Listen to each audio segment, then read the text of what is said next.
Good morning, everybody. Happy Saturday. Good morning, beautiful people. I hope that this Saturday is treating you well so far. Yay, welcome. I'm happy that you're here. As you can see, I am not Stephanie Perry. However, I was invited to talk to you all and convince you all to have more fun. Okay, we need to have more fun. But good morning to everybody. We're going to get into that in a second. But at first, I just want to welcome you. Thank you for being here. Take a deep breath. So for this live, there was an assignment, right? So Stephanie asked you all to set up a station at your own home or a place where you can play, where you can have fun. It could be something that you want to try. It could be something you enjoy doing. Just do something for yourself this morning. Okay, so awesome. I see what you all are talking about here. Please share what you're going to work on today. Auntie Carla says, I'll be working on a jigsaw puzzle. That's awesome. My mother also enjoys puzzles. So yay, welcome everybody. I'm coming down. I'm a little nervous, but this is actually perfect because we're going to talk about nervousness too and how play actually helps us to be present, to be grounded, and to show ourselves some grace and show ourselves some love. So I'm excited to get into that. Hi. Hey, everybody. Welcome. Good morning. Hi, Stephanie. Welcome. Thanks for inviting me. But yes, hi, everybody. I'm so glad that you're here. Ooh, someone said they're blinging a spray bottle. That's awesome. Also, please let me know if you can hear me clearly. I hope so. I think so because you all are responding. But welcome. Hi. Yay. Welcome, Auntie Trey.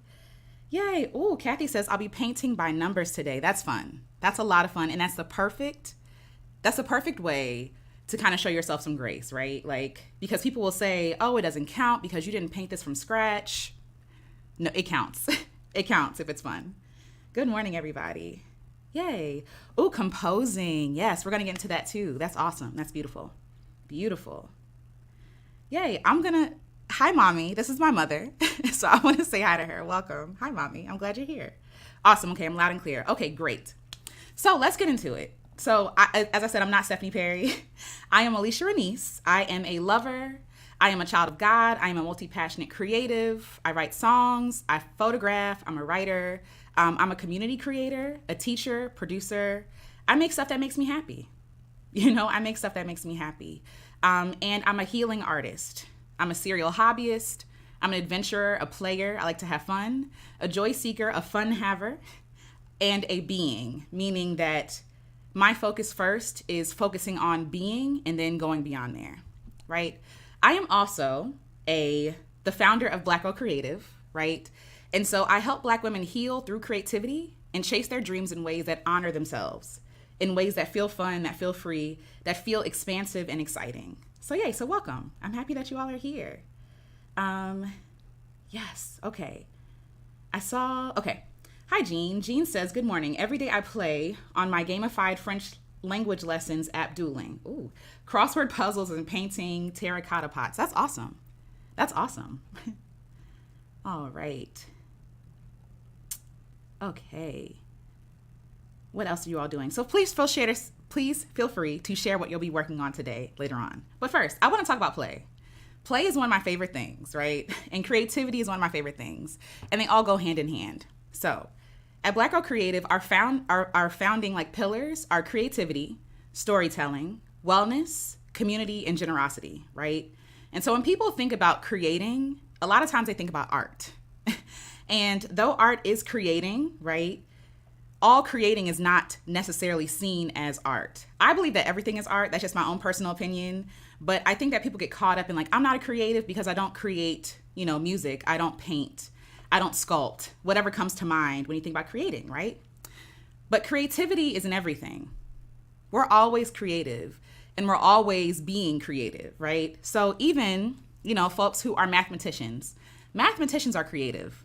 Finding a solve to a problem, finding a solve to X, trying to, even if you're teaching math, trying to convey this idea in a way that makes sense to children or to whoever is learning, that takes creativity, right? Cooking. Cooking is very creative, especially when you have limited resources, limited ingredients, okay?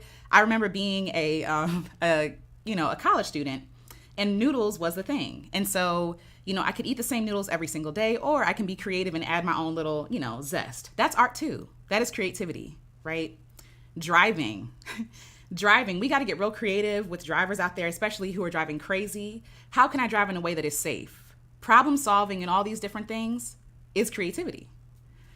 Also, finding new pathways. So, for example, Stephanie Perry here talks about house sitting, right? And so people say, I want to travel, I don't have the resources, X, Y, and Z. Well, there are creative ways in which you can still live the lifestyle you want to by being creative, right? With house sitting, for example, or, whatever other hacking people are doing. Last summer, me and my husband traveled to California and we got real creative and stayed in our car. We car camped. We didn't have access to the money we wanted to in California because it's expensive. Shout out to y'all in California. So we slept in our car for some nights, right? So yes, exactly. Problem solving is creativity. 100%. 100%. And you are a creative being, whether you think you are or not. You're problem solving all day long. When you're thinking about, should I open this drink or should I drink something else? It's all creativity. So don't think too much about it. You are a creative being, okay? You are. So I am here, like I said, to tell you to have more fun. You should have more fun. We're taking life way too seriously a lot of times, and it's kind of not our fault. It's kind of not our fault. And we're going to talk about how we got here, right? But we've been taught to take life very seriously. Very, very seriously, right? And that comes to our detriment. And we'll get into that in a second. But first, I want to start with what comes to mind when you think of play, creativity, or fun? And I'll wait a little bit to see your answers. But does it come as like dessert, like something you earn after you do something hard, right? Is it a reward? Is it just for children? And I would say maybe for this crowd, maybe not so much, because it seems like y'all like to have fun. Like y'all are committed to chasing your dreams and doing things the way that you want them to do, right? So, oh yeah, I'm glad. Wonderful. I'm glad it's a new mindset for you. Awesome. And welcome everybody. Good morning. Hello, hello, hello. Yes, I love car camping. Car camping is so much fun, and it makes me feel like a kid. It makes me feel like a kid again because it's almost like when you're a kid and you build a fort over a table, right? And you feel like, oh, this is my, my home or whatever. That's how I felt in our car. It brought about those same sensations, those same memories. So yes. So yes, I would love to hear what you think about when you think of fun, play, or creativity. Yes, Auntie Trey, you should. It's so much fun. It gets kind of pricey, I think, around the LA area, but car camping in California was chef's kiss and on the way there. So, yes. All right. So Winnie B says, fun is smiling and laughing all day and night. I love that. We need to be more playful as a part of our life of ease. Absolutely. 100%. And you're in my notes. So, yes. Oh, yeah, I'm glad. Trimystique says, I have to come up with a system to write my new books. Yes. Yeah. And we don't have enough fun. Yeah. Of course, thanks for having me, you all. Thanks so much. Kathy says, my goal is to have fun with whatever I'm doing, and same, Kathy, same. Ooh, someone says, I think freedom. I love that. Freedom. Yes. Making up situational skits with my friends and laughing. I love that. Yeah, car camping, absolutely. I don't know if I coined the term, but we definitely car camped. We actually drove to San Diego. So we started in Maryland. That's where I'm from. We drove from Maryland to San Diego and worked our way up to the Redwood Forest because I always wanted to go. So it was beautiful. It was awesome. It was so much fun. So everything in between. And then we turned around and came home. Oh, no. Yes, we turned around and came home. I think of children and no responsibility. This is great. This is really good. Play sounds like a foreign concept to me. Understandable. Kimmy says, joy in my heart makes my life fun. I love that. And yes, I agree. Jean Black says, I used to feel that fun had to be earned after hard work. Yes. Over the years, I learned that fun is necessary to this human life. Absolutely. 100%. Oh, thank you. That's so generous. Thank you. I appreciate that. Your life, your adventure. I am learning Chicago stepping. That sounds like so much fun. Like Chicago, is it called like stomping or something? Chicago stomping? That's awesome. That's dope. I tried beach camping and absolutely love it. I have to do that. We did camp in our car on a beach, but I want to actually camp in a tent on a beach. Yeah, I'll get to that in a second. I'm gonna get sidetracked. But there is Assateague Island is on the East Coast, and it's known for like its ponies and its horses. And I have gone there and camped in our RV before, not in a tent, and I want to do that. But the horses and ponies can be kind of aggressive. They kind of attack you for your food. They tell you to run them pockets. So yeah, we'll see. Making smoothies and pretty drinks. Yes, yes. Daily, if it's not fun, it doesn't get done again. This is a great point. This is excellent. Okay, so yes. All of you all's answers, writing, cooking, gardening, collaborative chats like this. Yes, this is fun for me too. Fun is being rowdy and boisterous and not caring about who disdains. A word. Peace of mind. Yes, yes. Puzzles. I definitely love to sing. Yes, yes. True Mystique says, I was just thinking that we need to sometimes go back to childlike mentality to bring ease into our lives. Children are incredibly creative and offer honest and unique perspectives. True Mystique, again, y'all are in my notes. So it looks like you all have a good idea of what fun feels like to you, right? Like what it looks like to you. And so now that we have this idea of what that looks like for us, which is really important because even though everybody is listing their own ideas of fun, it might not be fun for you. So you might have to go on an adventure and figure out what fun is to you again, right? To relearn that. Okay. So, yes. So the definitions, right? I'm big on definitions on words, so I'm gonna start here. The definition of play, engaging in an activity for enjoyment and recreation rather than a serious or practical purpose. And that word practical sticks out to me because I feel like we all try to be practical. We all try to make sense. We all try to be what people can understand, right?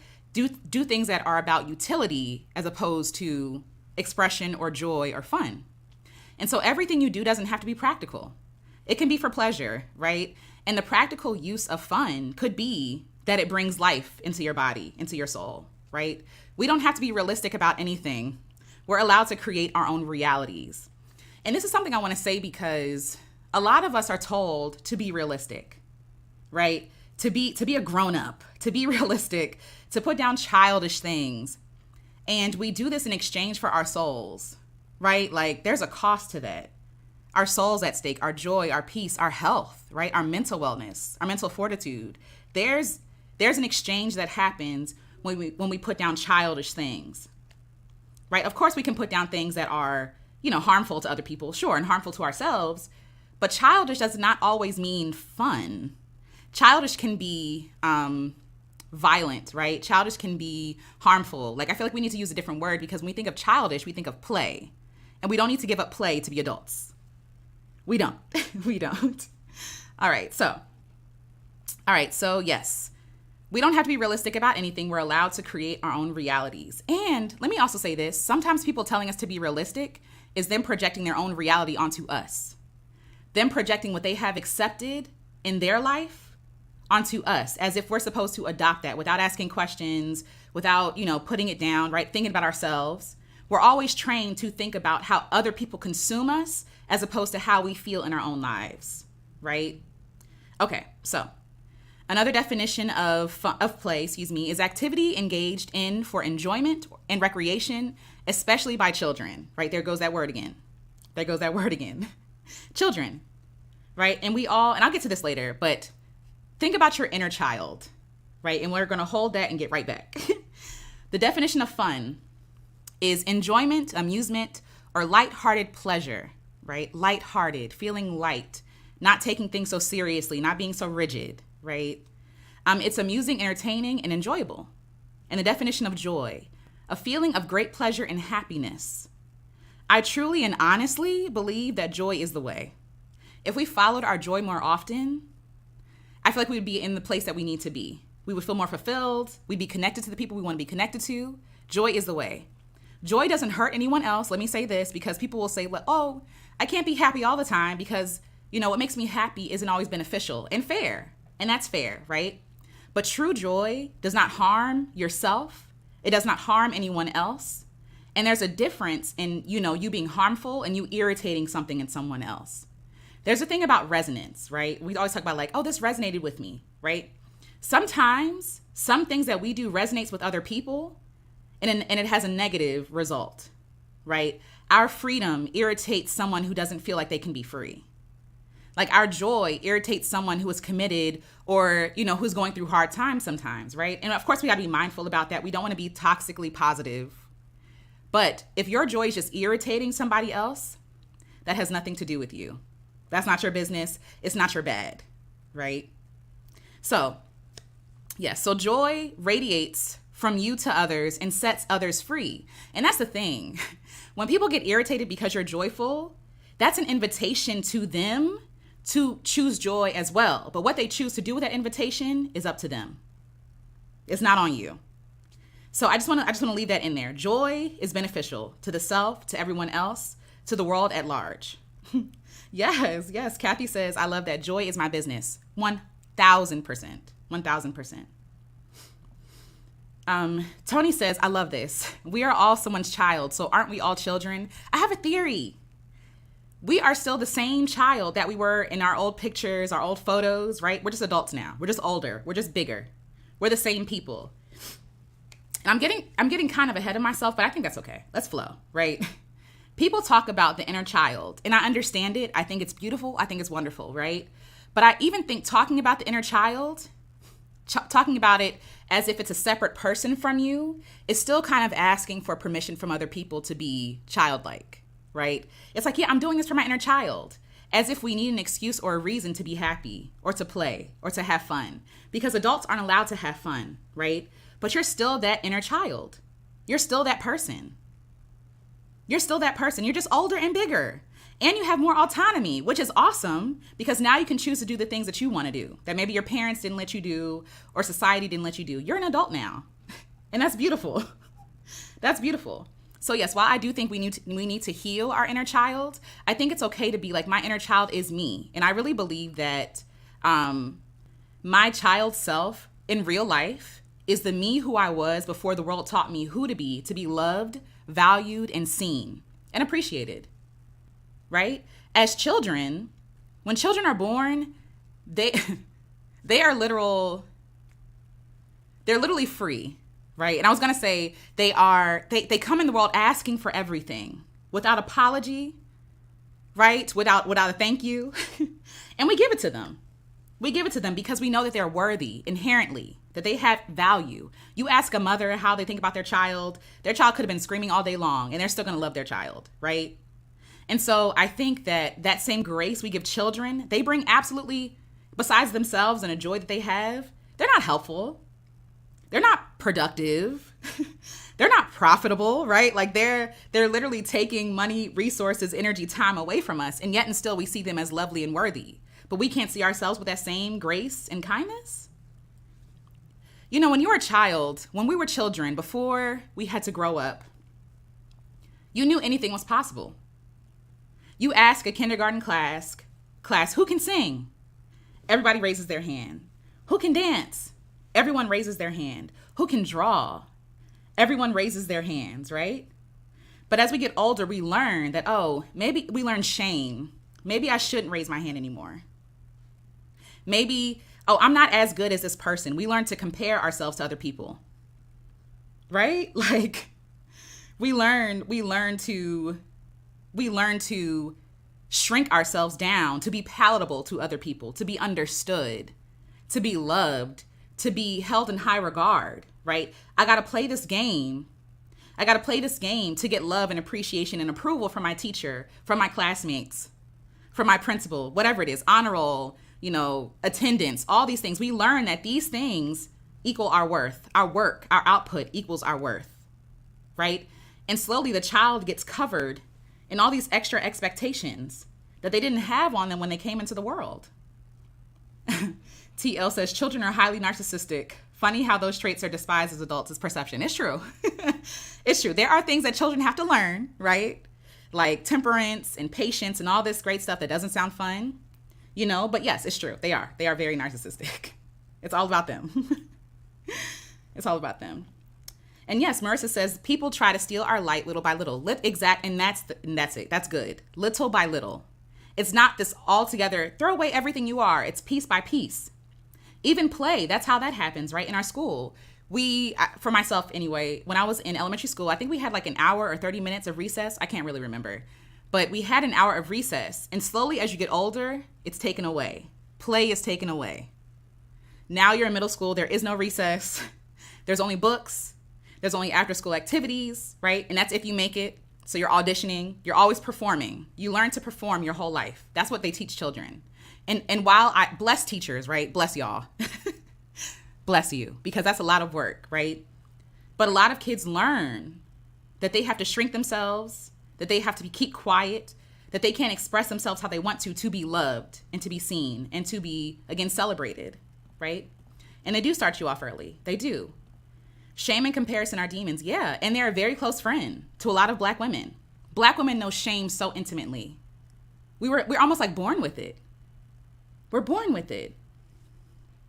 So yeah, yes, okay. Yes, bless our educators, okay? Because y'all doing a thing. And a lot of educators want to do stuff that they can't do because the system doesn't allow them to. So yeah. Oh, for sure. Some teachers have damaged us too. Absolutely. Absolutely.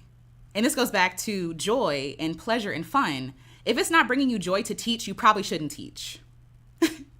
But the problem is we have a lot of people in these positions who aren't either filling up their own joy reserve, so they got to take the joy from other people, children, right? Like, or they have to make someone feel small to feel big. Joy goes a long way. And not having joy harms all of us. It harms all of us. It is not frivolous. Okay, so let me go back to my notes. Let's see. All right, yes. So kids don't care. Babies don't care, right? They're prolific, and they should be our mentors when we're learning how to play again, right? They have a lot to teach us. No one is asking, the kids, no kid is asking, who in here thinks I'm good enough by the world standards? No, when you go in that class and you raise your hands and you say, I'm a good dancer, I'm a good teacher, I can do X, Y, and Z, right? They're not asking for permission.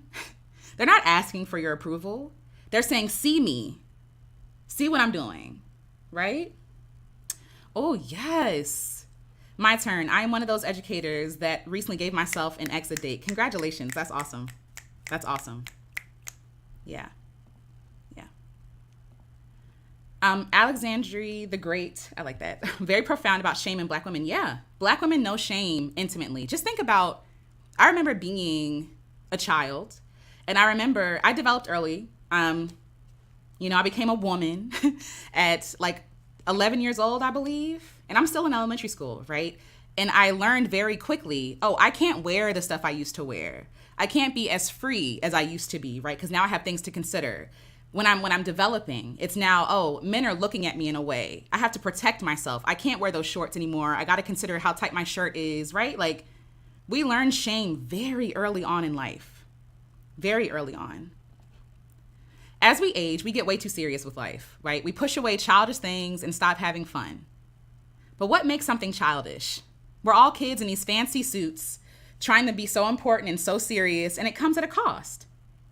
And I often think about how we look in real life, like, and how we even look to our child selves and God, right? Pretending to have it all together, to be so serious, pretending like we have everything figured out, and we don't know what we're doing. No one really knows what they're doing. We're just trying to figure it out as we go along. But what happened? Why did we stop playing and having fun? Why did we stop playing and having fun? Oh, yes. I was 11 when I started my menses. My childhood ended in a Thursday morning before school. Yeah. Mine ended right before 6th grade. Yeah. The summer of 6th grade. Yep. We learned to shrink because of the male gaze so early. Lingering eyes, inappropriate gestures, inappropriate words, right? Like things that all of a sudden, like, I'm not safe. I need to hide, which is unfortunate because it's not our problem, it's their problem. It's disgusting.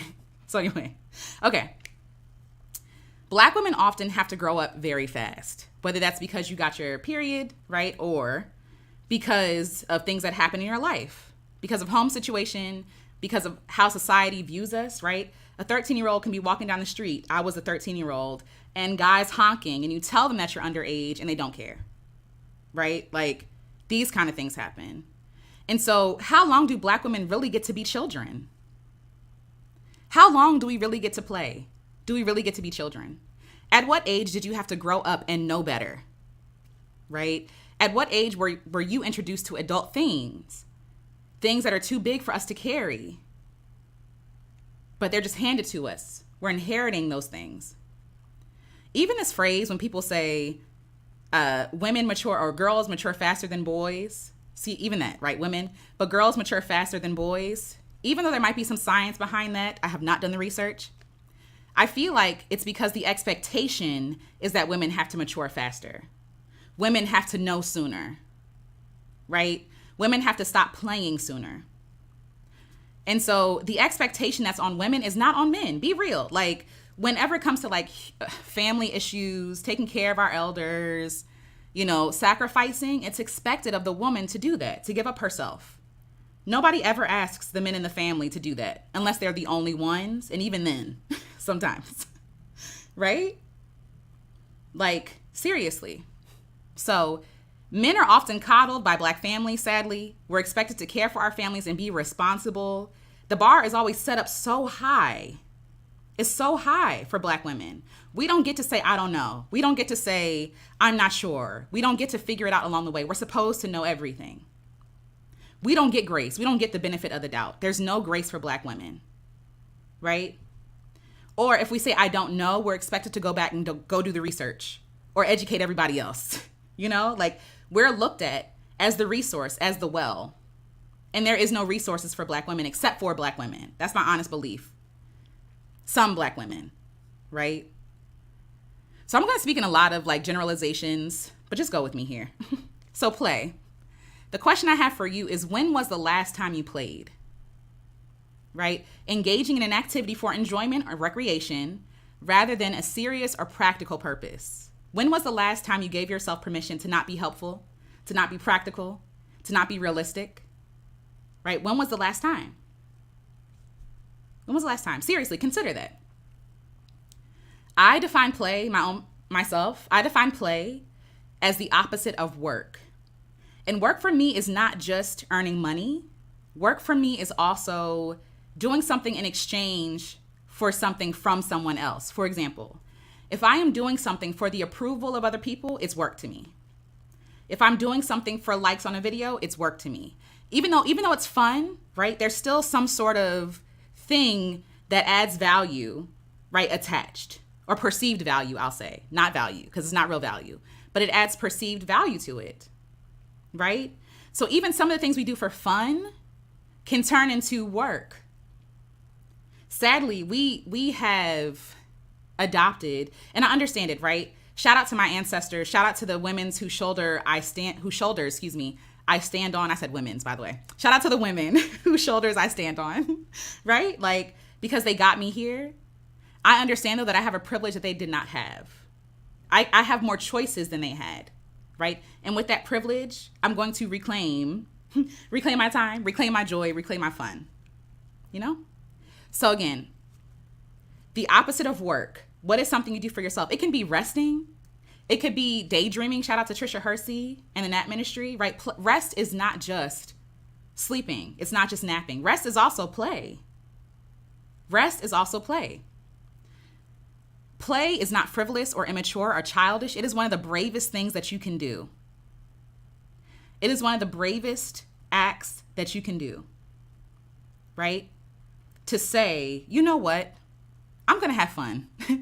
Forget what's going on. Forget what the world expects of me. Forget letting down people. I'm going to choose play. I'm going to choose fun. That's a hard thing to do because it doesn't make sense to people. You have to earn fun. You got to earn rest, right? But to yourself, you're claiming yourself as a sacred being and saying, no, my existence deserves to exist outside of the framework of work, of helping other people. Right? I deserve to have fun. I deserve. And honestly, I believe God put us here to have fun. That's just my own personal belief. Okay. So again, play can turn into work when it's monetized, shared for likes, etc. So even if you're a creator, if you are an artist, be sure that you're taking time to create for yourself too, to have fun with just yourself. And if people like it, people like it. If they don't, they don't. Do the thing for you first. A huge part of creativity is play and fun, right? And the world is so heavy and serious and so stressful. Stress kills. Stress kills the body. It kills the joy. It smothers the dream. I don't think that dreams die. That's my own personal belief. But it injures our dreams. It injures it cracks the mirror through which we see ourselves, right? Stress and exhaustion ruin everything. They ruin everything. We can't even make decisions that are the best decisions to make when we're stressed out. We do things out of desperation, right? Like when we don't have time to think it through, you know? And so for people who say that play is just for children, I offer you to be a scientist. If you feel like play is for children and maybe like it's a mindset block for yourself, have grace with yourself. We have been taught for years, tens of years, hundreds of years in this country, right? That our work equals our worth, that they're directly linked together. So have grace with yourself, but try to think like a scientist. Scientists get paid to play all day long. And they're seen as professionals, right? Think about the scientific process, right? Observation. You're just looking around. You're taking in what's around you. I also liken this to rest. Rest, right? Taking time and space to actually take in something. Resting. So observation, hypothesis, I wonder what would happen if I X, Y, and Z.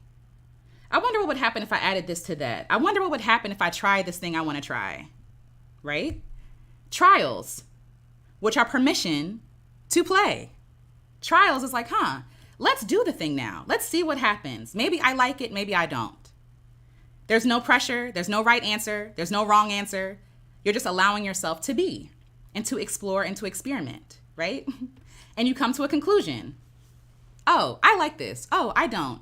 You know what? Next time I'm going to add this to it, right? Next time I'm going to try this thing. Be a scientist. If you're having difficulty giving yourself permission, be a scientist. They're allowing themselves to be children again, right? Being curious, saying, I don't know, saying, I think this will happen, but even if it doesn't, it's not the end of the world, right? That pressure is off. Unless, of course, you're doing something super serious as a scientist and it has to work, right? You're exploring, you're experimenting. Play is for grown-ups. Play is for grown-ups. People who are making, new findings and all this new stuff, they're playing. That's how they find it. So, excuse me. And we take scientists for serious people because they are. We just validate their fun. Yes. Erica Denera TV says, yes, I just told my class to be curious. Absolutely. Stay curious. Because we never know everything. When we stop taking in stuff, we stop living. We stop growing. We stop playing. Yes, I don't know. And some things, I'm going to say this, it's okay to not know. I really believe that I don't have to know everything. I don't. I don't have to know everything to appreciate something.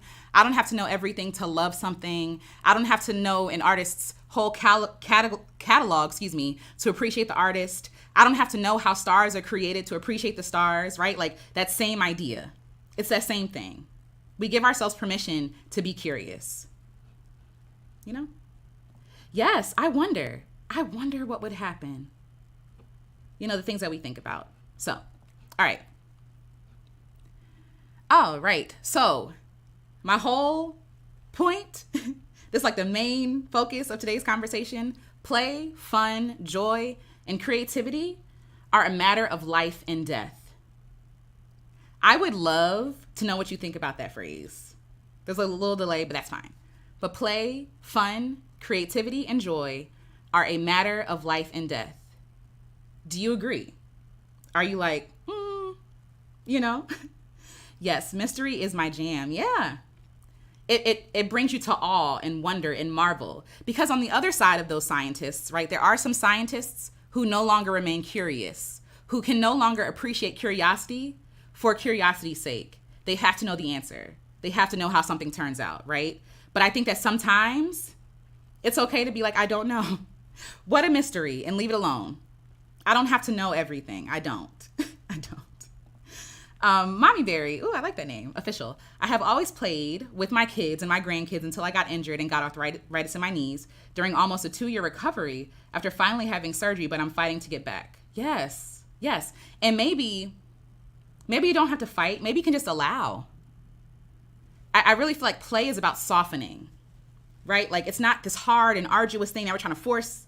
I gotta play, right? Like, no, like you come to the table with what you have and you're just accepting and allowing whatever happens. Whatever happens, happens. And maybe you need to find a different way to play, a new way to play, right? That doesn't cause harm or hurt, right? But you allowing and softening, I feel like that's the way that you go into play. But yes, I love this. I love it. Okay, yeah. Okay, cool. Y'all are agreeing. Awesome, awesome. I tell my students at the beginning of wisdom is I don't know. I love that. I love that, Orletta. I love that. Okay, awesome. Okay, cool. Definitely agree. No life without those things. Yeah, yeah. All a part of holistic health as well-being. Absolutely. I'm gonna take a sip of water, y'all, but I'm reading you all's responses.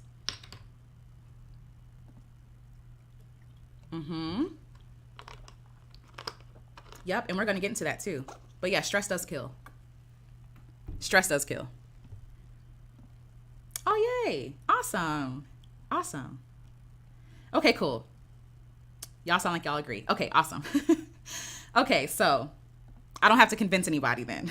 Or maybe there are some people who might be watching or not sharing, and that's okay. If you disagree, that's also okay. There is no judgment. There's no judgment. But yes, I truly believe that joy, play, fun, and creativity are a matter of life and death. Oops, sorry. Not soon enough. Play doesn't always mean being physical. It's mental, spiritual as well. 100%. Absolutely. I go out and walk in the woods and laugh at the squirrels and talk to the birds, right? That's fun for me. You know what I mean? And somebody would pass me like, girl, you look crazy. And that's okay to me. That's fine. But yes, absolutely. As a young person, I made things happen. Yeah.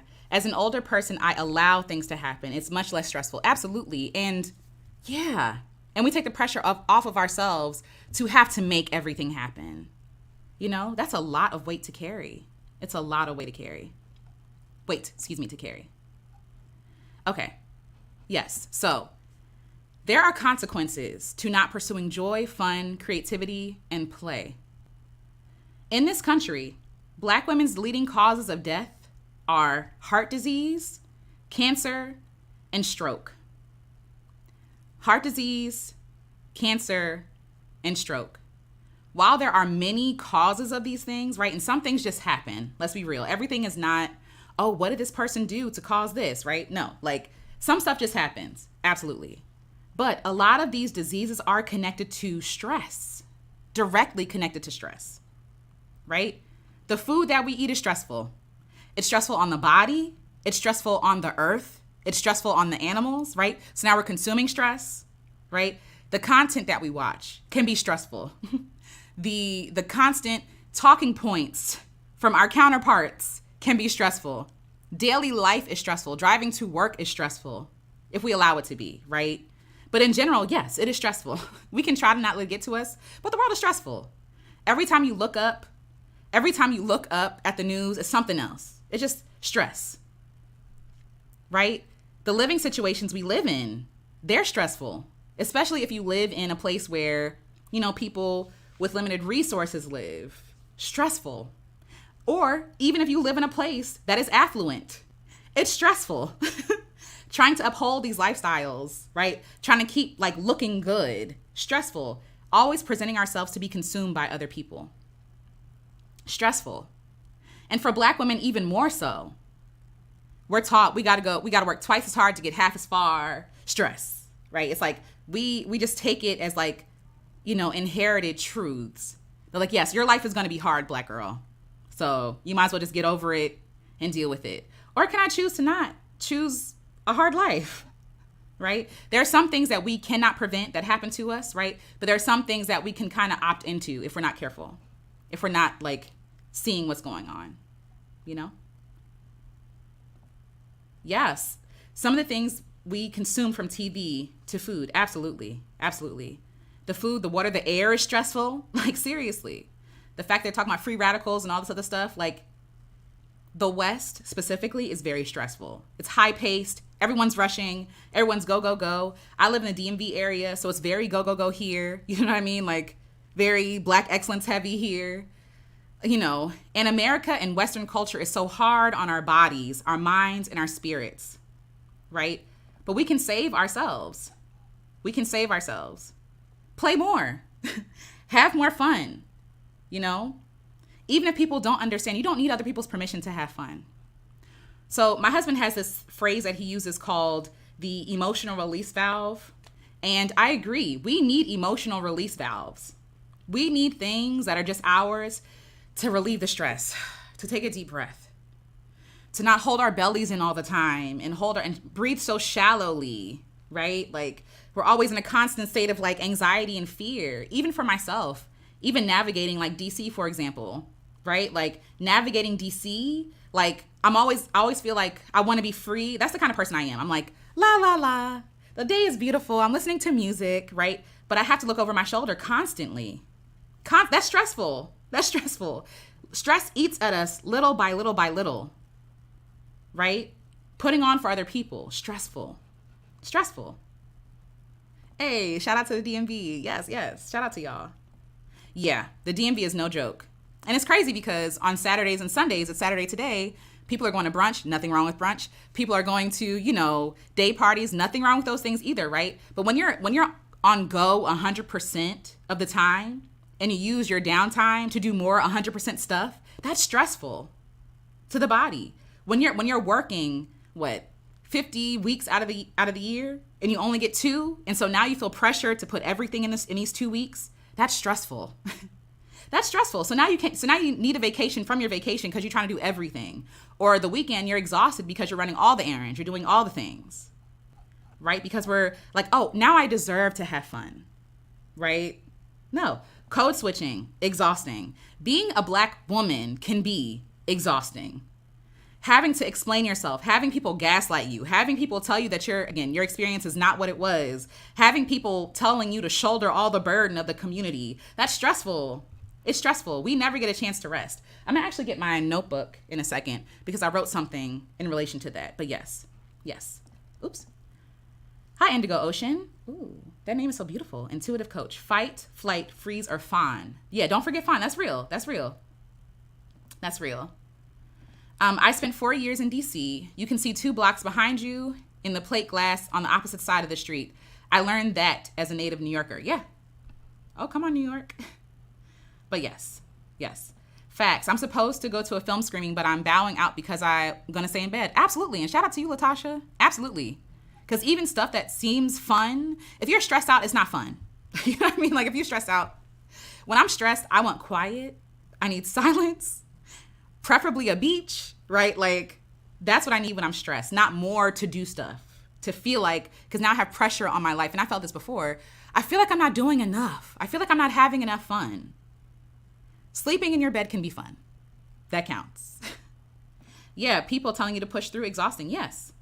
Hi, Shaughnessy. Good morning, y'all. Good morning. Level Up Single Mom. Hi. So true. The whole Oscars thing with Angela Bassett was exhausting. Women can't even feel emotions without somebody having to tell them how to feel. So we're always on. I know for myself, before in my life, I felt like I don't want to look like the angry Black woman, even though I'm angry. Why am I not allowed to be angry, right? That's stressful because now I'm holding in all this rage. I'm holding in all this anger, right? And I can't express it because I'm afraid of how I'm going to be consumed by other people. And I feel like that word consume is an important word to use, right?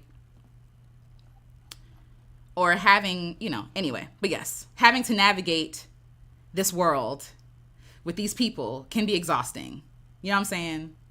But anyway, so American and Western culture is so hard on our bodies, minds, and spirit, and we never take time to really replenish what we have given. We're always on go, right? And so again, we have to save ourselves because no one is coming to save us. We cannot ask for permission. No one is going to give it to us, especially not Black women. People are not going to say, you know what, Black women, you've done enough. You have done more than enough. Come out here and come play. Like, no one is going to do that. We got to do that for ourselves. Another way that not playing ruins our lives is perfectionism. Perfectionism is death. It is a prison and it shackles, right? It's stressful. It's stressful. And I think about Bob Ross, shout out to Bob Ross, happy accidents, right? We're so afraid to be wrong. We're afraid to be in process. We're afraid of people seeing that we don't have it together, right? We're afraid of that. But one thing I took from Bob Ross that will always stick with me forever is happy accidents. Happy accidents. When Bob Ross was painting on the canvas, right? And something would happen where he didn't intend for it to happen. He's like, oh well, it's a happy accident. We're going to add this to the painting, right? For myself, I'll be making a song and get another idea based on an accident I made in the song, right? Beautiful things come from happy accidents. Post-it notes was an accident. Potato chips was an accident. Jazz is a collection of sounds that are kind of accidental, even though they are kind of whatever. Jazz is improvisational music. Beautiful things come from you being imperfect, right? Oh, yes. Having fake friends is stressful. That's why I can't do the whole concept of frenemies. I don't understand why you want frenemies. That's weird. That's weird. Yes, I agree with you. I agree with you. Hi, Jay. This is why I do not allow myself to be very accessible to people. People are going to have to pay for it. One way or another. People often discount themselves and give themselves away into tiny pieces. Speak, because that's true. That's true. Erica De Niro TV says, OMG, yes, perfectionism is stressful and confining and leads to imposter syndrome. Yes, I'm working through that. And same. So am I. But perfectionism, like Erica was saying, it chokes up. It binds you, right? You're like, I can't move unless this is perfect. I can't move unless people get it, unless I have permission, right? But the only difference between the Post-it note creator and the potato chip creator and the jazz artist and the improvisational like comedian, right, is that they just give themselves to be permission to be seen in progress, to be seen as a person in progress. Yes. Jazz is an intentional accident. Yes, exactly. Like, I'm going to come out here and intend to be accidental with how I make sound. What a concept. What freedom. I'm going to put this stuff together and see what happens. Right? I love that. That's the only difference. So, again, we go through lives carrying heavy armor, protecting ourselves from the world. And we underestimate how much stress and pressure we're constantly exposing ourselves to. Just think about that. When you're carrying the weight of other people's expectations, of the world's expectations, of who you have to be loved and seen and valued, right? It's heavy. Like, just think of real armor. It's heavy. You can't move. You have limited mobility, limited sight. You can't see nothing. You can't really hear anything, right? And the same thing happens with the soul. When you're carrying such heavy stuff, it weighs it down and exhausts. You can't hear yourself. You can't see. You can't even see yourself. You see this avatar of what other people want you to be. That's not who you are. And after being in community with yourself for 5 years until you get into the system, right? The school system, you spend most of your life either being at war with yourself or being a stranger to yourself. And both of those, or being ashamed of yourself, right? And all three of those, and I'm sure there are more, all three of those are harmful. It's harmful. Some experts say that perfectionism is just insecurity in disguise. Yes, because we know we're not perfect. That's why we have imposter syndrome. We know we're not perfect. We know we make mistakes, but yet we're trying to hold ourselves to this high standard of perfection, of what other people's idea of perfection is, or our own ideas, right? And we know we can't hit that. And so we say like, oh, well, it's not perfect, so I can't share it with the world because you're afraid of what people are going to say or think, right? That's why we do it. We know we're not perfect.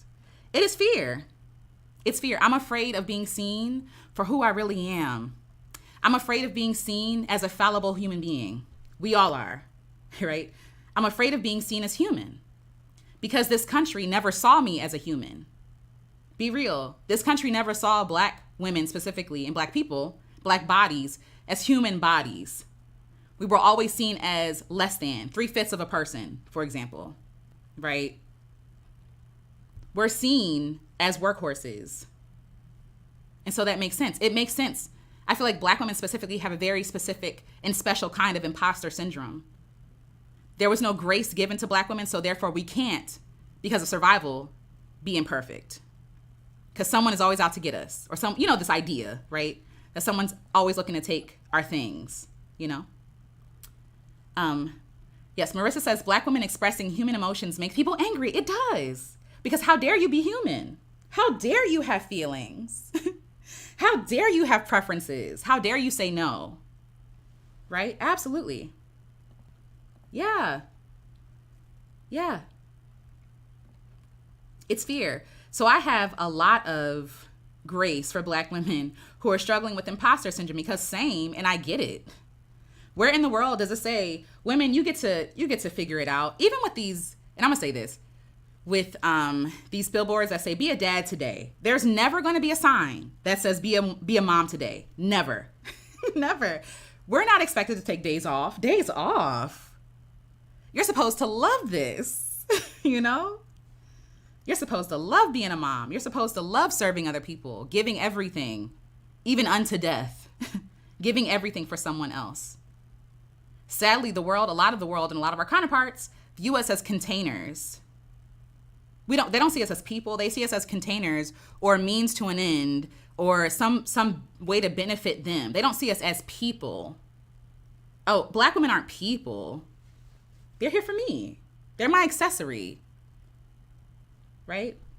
Anyway, so I can go on a whole thing. But hi, easier said with Meg. Welcome. But yes, anyway. So yes, we're carrying our armor, protecting ourselves from the world, but it gets heavy. And we got to have some time to just sit and be, and to be human, and to see ourselves as human first before we ask permission from other people to be human. It's got to start here, because ain't nobody gonna give us permission to be human, So, yes. So what happens when we don't seek fun, play, pleasure, or joy? I think about my ancestors. I think about, my grandparents or my great-grandparents, like how they still sought fun and joy, even with little. They didn't need a lot to have fun, but also some of that stuff turned into vices. Smoking cigarettes, gambling, over drinking, right? Finding joy in food, there's nothing wrong with that, right? But they had to be intentional about finding joy, but some of those ways that they found joy was not loving to self, was not kind to themselves. Empty things that don't satisfy. That's how they sought their joy in a lot of ways, because what else were they going to do? But I often hear about, so my mother is one of 8 children, and technically 9, but she's one of 8 children. And she would talk about how her and her family would get in a car and just go camping. And I feel like camping now is very gentrified. It's a very niche thing to do now. But Black folks have been camping and being in the woods and being in nature for hundreds of years. It's just that our relationship to nature is very complicated. That's another conversation for another day. But we were intentional about finding joy, right? And my mom's parents were intentional about them finding joy. There's a story of my grandmother who passed away recently that I got to sit down with her and interview her about her life, and I'm grateful for that. But one thing that she talked about was when she was younger, and she has 5 children, and at the time she was a single mom. She had fled her abusive husband, and she left, and one thing she talked about, which is like all the miracles that came when she chose herself, right? When she chose her own freedom, her own way. And again, obviously, this is nuanced, this is layered, but because she chose herself and her own joy, her own freedom, people came in and were able to serve her. She got everything she needed, right? She even recalls a time where she had to feed her kids, and she's like, we don't have anything in the house. So she made cake. She made a fun thing out of a rough situation. And the children were none the wiser, obviously, because what kid doesn't like cake for dinner? But, just hearing how she chose herself and how she chose her joy above everything, put that into perspective that maybe I do have permission to have fun, and maybe the things that I need will come, and maybe joy is the way. Because staying with that man was not bringing her joy. It was harming her. It was harming her kids, right? And she chose herself and her joy. I wasn't even planning on going there, but that's what stuck out to me just now, Even the changes we want to see in our bodies, right? When we do things we don't enjoy, we don't stick with it. So all these diets, all these like, going to the gym and doing X, Y, and Z, you don't like the gym. This is for myself. I hate the gym, right? But I'm like, no, I'm going to get, I don't know. I'm going to get in shape and all this different stuff, right? And then I go to the gym and it's not fun, so I quit. And I think that I'm the problem. I'm like, I'm not disciplined enough. I'm not committed enough. And it's like, no, girl, you just don't like the gym. You like playing sports. You like walking in the woods. You like swimming. You like hiking, right? Like, it's about finding the thing that brings us joy. And joy really is the way. For the things, I have a question for y'all. For the things that you want to do or changes you need to make in your life, how can you do it in a fun and pleasurable way? That's not hard, rough, rigid, because those things count. What you do for joy counts. I talked about this before. I don't like running. I don't like running for no reason, I'm going to say. If I'm playing a sport, that's a different conversation. But running for no reason does not bring me joy. And so I was like, does walking count? And I had to sit with myself and be like, why can't walking count? If I run 5 miles or run 5 miles, if I run 5 miles or walk 5 miles, it's still 5 miles, right? It's still getting done. So why not do it in a more pleasurable way? So that way I'm still going to keep coming. I'm still going to keep showing up. Right? Me neither. Yes. Don't like running. Not a fan. Not for no reason. Not for no reason. Auntie Trey says, yes, I don't like the gym either. I'd rather walk the dog. Yep. Walk with the dog. And I just gave myself grace to do what I enjoy. 100%. And what happens when you do what you enjoy, you keep showing up. You build that discipline. Discipline becomes easier because you're actually just doing something you like to do. I'm too self-conscious for the gym. Yeah, me too. I don't know what I'm doing. Like, a part of that is just like, what am I supposed to do with this weight? Girl, no. No. I'm not doing this, right? Most of my exercise comes from walking my dog twice a day. Yes, absolutely. Hi, Deltera. Yes, I give myself permission to laugh today. That's an affirmation. I love that. Oh, I love this. I'm creating retreats for single moms. ADHD cutie on single mom duty. First of all, dope name. I'm creating retreats for single moms solely based on having fun for ourselves. Yes, because y'all deserve. Single moms deserve to have fun. Discipline becomes desire. Yeah. And then I'm able to see the benefits of being in nature. Not only is my body being affected, but also my mind and my spirit. That's where I commune with myself. It's where I commune with God and nature and the trees, right? Like, this is where I find peace. So find what makes you happy, what brings you joy, and do that thing. There are beautiful things on the other side. It don't have to be hard. Stop making your life harder than it has to be. Okay? Stephanie Perry here, this is her channel. She talks about ease all the time. The easiest way to do something is the most joyous way. Just do the thing the most joyous way. Right? So yes, okay. Going back to my notes. Okay. Yes. If we're eating food that doesn't bring us joy, we won't stick to that diet either. You don't like salad. Why do you keep eating salad, right? Or for myself, I know I don't like salad and when it's cold. I don't like cold things in the winter. I want warmth. I want nourishing, hearty things, right? Stop eating the salad. Life don't have to be this hard. Right? Like, life don't have to be this hard, okay? It don't. We just taught to learn. We're taught to learn that if we do things the hard way, the internet's acting up, but I hope that you all can still hear me. But we're taught that if we do things the hard way, we're more worthy of celebration. Who is celebrated in culture? The person, right, who does the most work, who is the most exhausted. Who are Black women that we celebrate, right? Black women we celebrate usually overcome the odds, and they fought through something and life was so hard and they did the thing anyway. We never celebrate the people who choose the easy way out because we think that that's not honorable. We think that don't count. You know what I mean? No, celebrate yourself and choose the easy way. I feel like that is liberation. What is imposter syndrome? So imposter syndrome, I'm just gonna paraphrase. Imposter syndrome is the idea that the success that you have, or two things, right? So either it can be like, yes, I am successful. I've made it to this place, and they're going to find out I'm a fraud, that I'm an imposter, right? Like, that's the idea. The idea is like, oh, it's by chance that I got this opportunity. I'm not really good enough. What if I'm a fake? What if they find out I'm a fluke, right? You feel like you're unqualified for something, or, you know, you don't have the right credentials, depending on what you're doing. But also imposter syndrome can start before we even start. Who am I to do this? That's what it can sound like too. Like doubt, like self-doubt.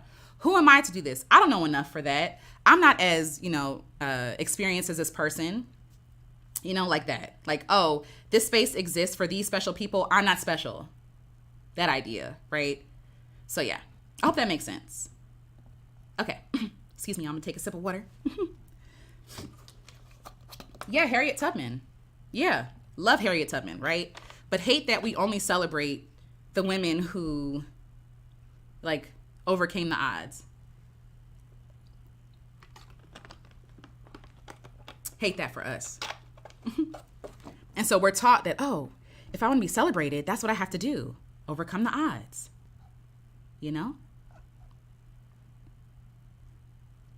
Yes, I do bed yoga and it gets me up in the morning. I feel so good afterwards. Yes, and that counts. That counts. Even if you're not on a mat, you're not doing these inversions or whatever, doing bed yoga counts. It counts. Life doesn't have to be hard. It don't. It really doesn't. The rise and grind are for the birds. Listen, I like to rise slowly, gently, warmly, lovely, right? Like, yes, peacefully. Yes, it's for the birds. Welcome to Africa. We don't like salad there. That's funny. The thing is, I'll eat salad in the summer. Now, I'll eat a good salad in the summer with some avocados and red onion and cucumber. Oh, delicious, right? But in the wintertime, nah. I want something hearty. Be more, do less. I love that. I love that. Can I get an award for doing the least? There should be an award. There should be. Okay. What I want to say is the culture we live in sucks the joy out of everything. We rush to everything. Black excellence, like I said, I know some of y'all like Black excellence. I'm very anti-Black excellence for other reasons I've shared on my own channel, like my own thoughts about Black excellence and how it's just not necessary. It's just another way to separate the good Blacks from the bad Blacks. You know what I mean? Like, and so D&B culture, like I talked about here, it's heavy on that. Everything is so serious and heavy, like especially here, it's political, right? It's cultural, it's stress on every side. And so choosing joy every day for yourself in your life is radical. Choosing joy in your everyday life is radical. If you know you have to clean, for example, play some music, right? Or, if you have it, pay somebody else to do it, right? Do it. Oh, thank you. Thank you, Mocha Moselle. I have a book coming out, and if you want to get on the wait list for that book, it's called Black Girl Creative, a love letter to Black women creators, makers, and dreamers. So if you want to get on the wait list for that, please sign up. Okay. Thank you so much. Thank you for that reminder. Okay. Yay. Okay, so there are so many benefits to play, joy, and fun, right? We talked about why we need it. Let's talk about the benefits. It adds to your well-being and your wealth, right? Physical, lower stress, which also means lower blood pressure, which also means lower cholesterol, right? Which also means less tension in your body, less feeling so tight, when we flow and we move. I think about, thank you for joining the list. Thank you, Auntie Trey. Hey. But yes, I think about when people are in car accidents, we're so rigid, right?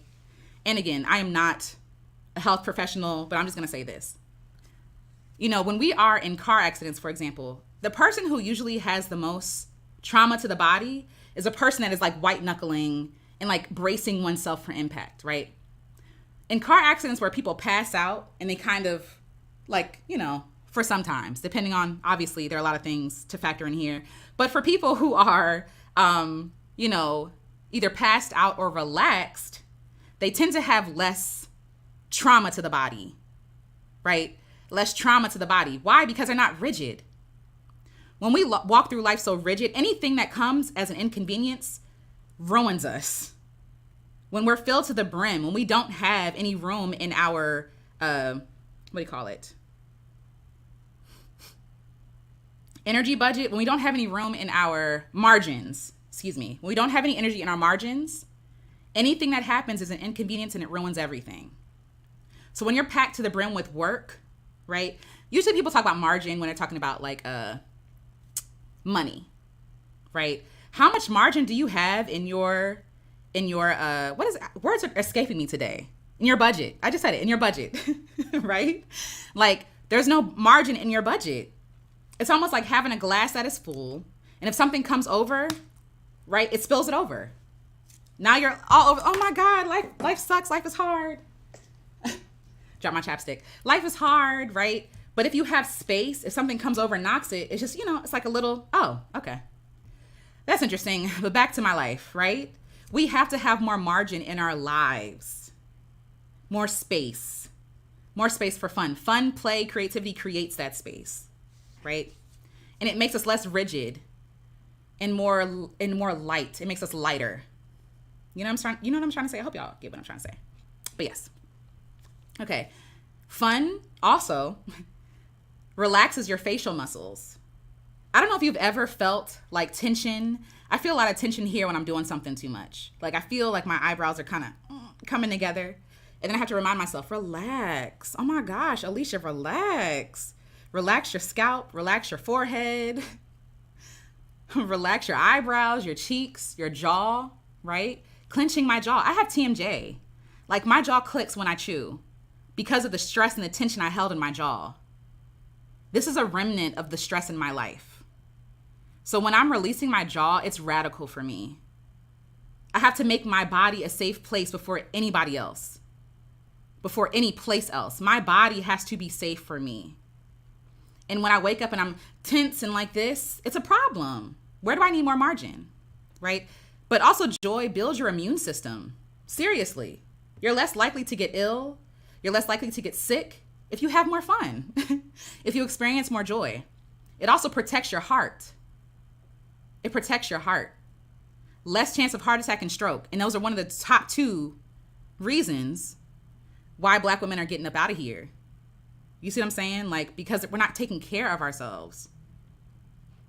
Oh yeah, thank you. Yes, if you would like to see my channel, this is where I be. This is where I am. Thank you so much. But yes, mental, right? The mental benefits. Yes, massages. Play is like a massage. I literally wrote that in my notes. Play is like a massage to the brain, to the mind, to the soul, to the spirit. It's a massage.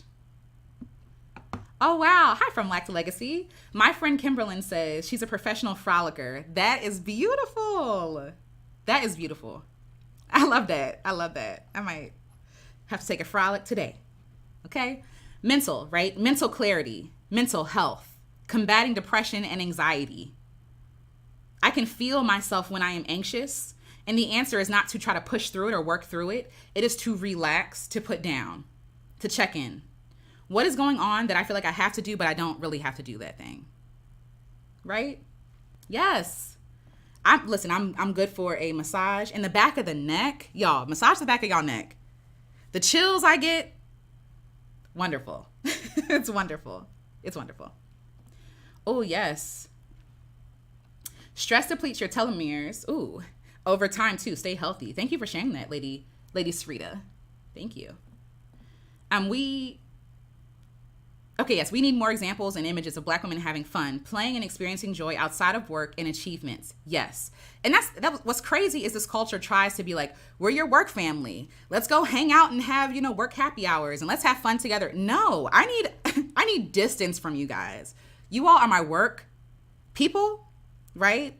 But I need to decompress. Like I can't always be on, right? Like, no, you need to have fun outside of work. Absolutely. Absolutely. Okay. Yes. The rest is up to you. Yes. My new favorite quote is play, fun, joy, and creativity are a matter of life and death. It is. It 100% is. It 100% is. Yes. That's it. Back of the neck and up the base of the scalp. Absolutely. It's like, oh, that feels so good. Right. And you deserve that softness and that tenderness with yourself. You deserve.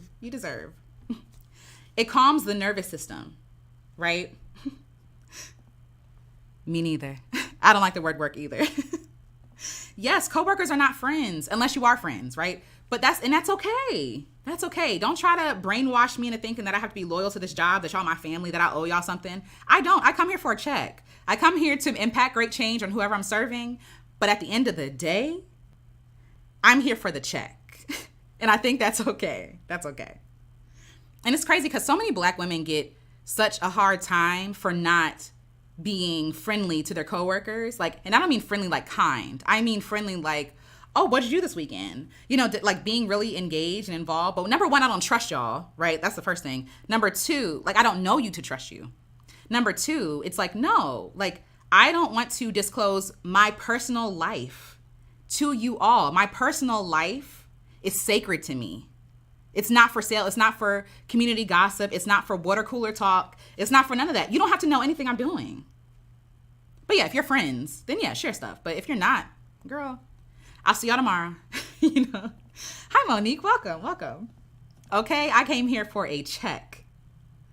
Why do I want to work here? Because I need a check. That's why I want to work here. But anyway. Look at the contrast of Black Girl Magic and Black Boy Joy. Oh, speak. Transition to tech. Black Boy Joy. Yeah. Girls are working magic and boys are enjoying themselves. I've never seen a truer statement. No, I mean, that's hyperbole. But yes, no, 100% agree with that. Yes. Do you think that this Black gender war is a spiritual pickup from Black males of our movement to freedom? Huh. I do think it could be a reaction to us being like, you know what, no more. No more. No, thank you. No gracias. Right? Like, I'm not doing this. And yes, I do think that it could be that, but I also think that they feel entitled to women's work and their sweat and toil and labor. And Black women are like, nah. They're not just saying no to Black men. They're also saying no to their jobs. They're saying no to the culture, the country, right? Nah, like they're seeing themselves as sacred. So absolutely. I do believe that a lot of because to me, it's not even a gender war. Like, let me start here. I don't think it's a gender war. I think the war is coming from one side and the other side is reacting. I think the war, the violence, the oppression has always come from one side. And now the other side is reacting in anger, which is fair. Very fair. So yes. Yes. Okay. We're saying no. And literally the world don't know what to do. It's not just Black men. It's not just Black men. It's the world. The world don't like when we choose ourselves. You know what I'm saying? I wonder, can you talk about the difference between Black excellence and simply overworking? Oof. I mean, sure. I feel like that's a whole other live. And I've talked about it on my channel, but in, TLDR, too long didn't read. Let me take a sip of water real quick first. Okay. So, to me, Alecia, Black excellence has good intentions, right? It's showing the majority, or the majority here, it's showing them that we too can be all things that you are. My issue with that is that I don't owe you an explanation for anything.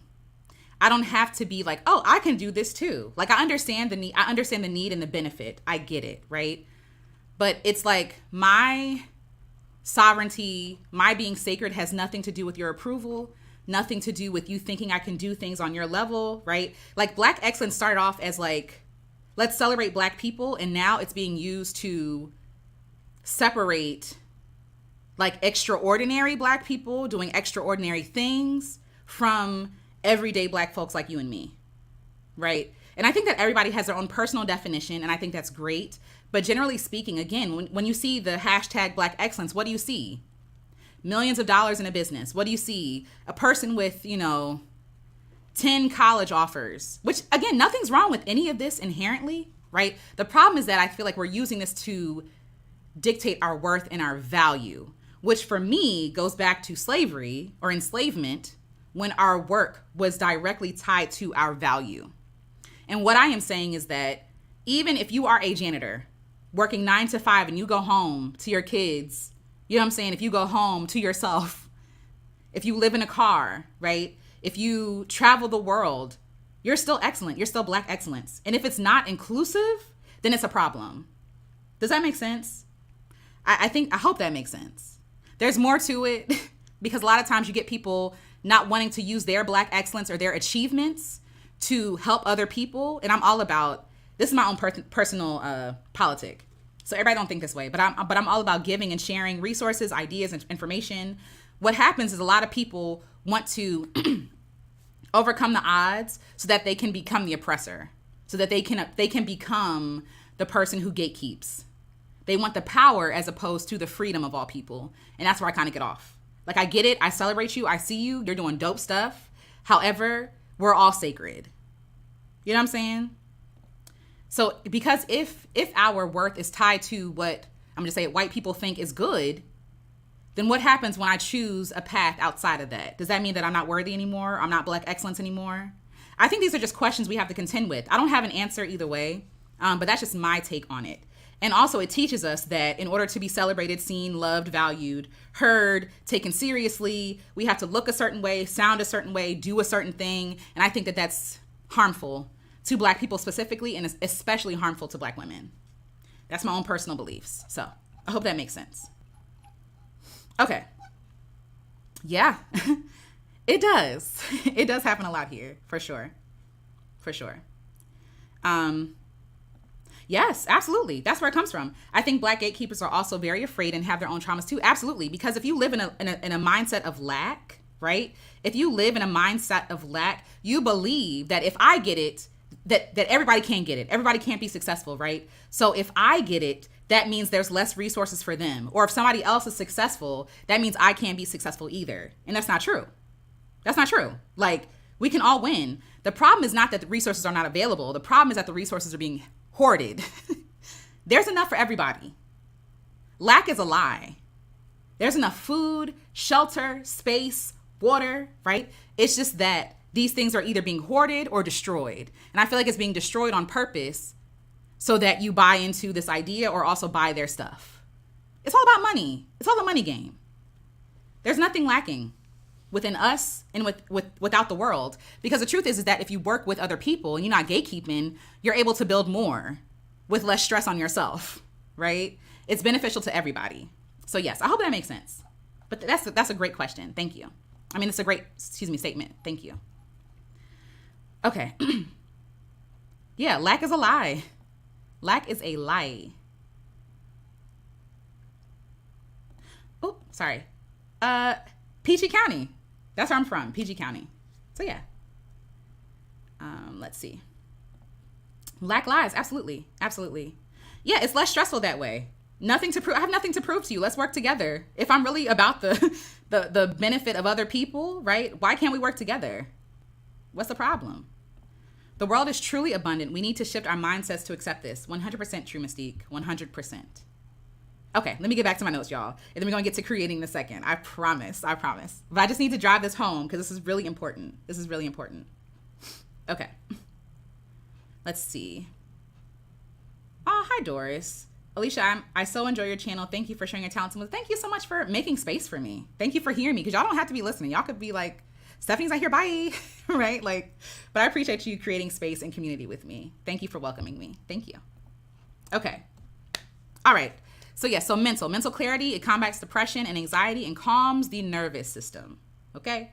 It calms the nervous system. Spiritual, for myself, I believe in God. I know everybody does not, right? But whatever your spiritual practice, right? Having space and time and rest and play and fun and pleasure, right? Having that is necessary. So, hold on. Hi, Yvette Boone. It's me. Good morning. It's me. It's Alecia. But yes, welcome. Okay. Oh yeah, I had to explain that to another friend and I had to stop telling her stuff because she would be so free. Ooh, disappeared. She'd be so free with her mouth and around coworkers. That's a no-no. Yeah, it's a no-no for me too. If you telling me everybody else's business, I'm not telling you nothing about myself. I'm sorry. Like, love you, but no, because it's not safe. It's not safe. Okay, let me take another sip, y'all, of water.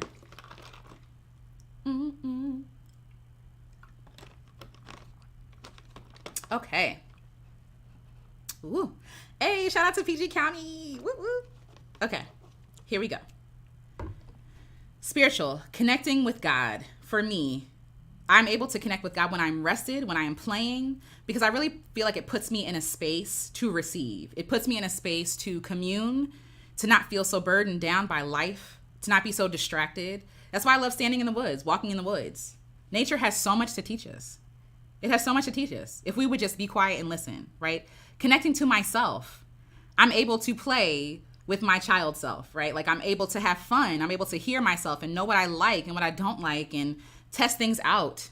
You know what I mean? Like I give myself that grace to relearn who I am, you know, to relearn who I am.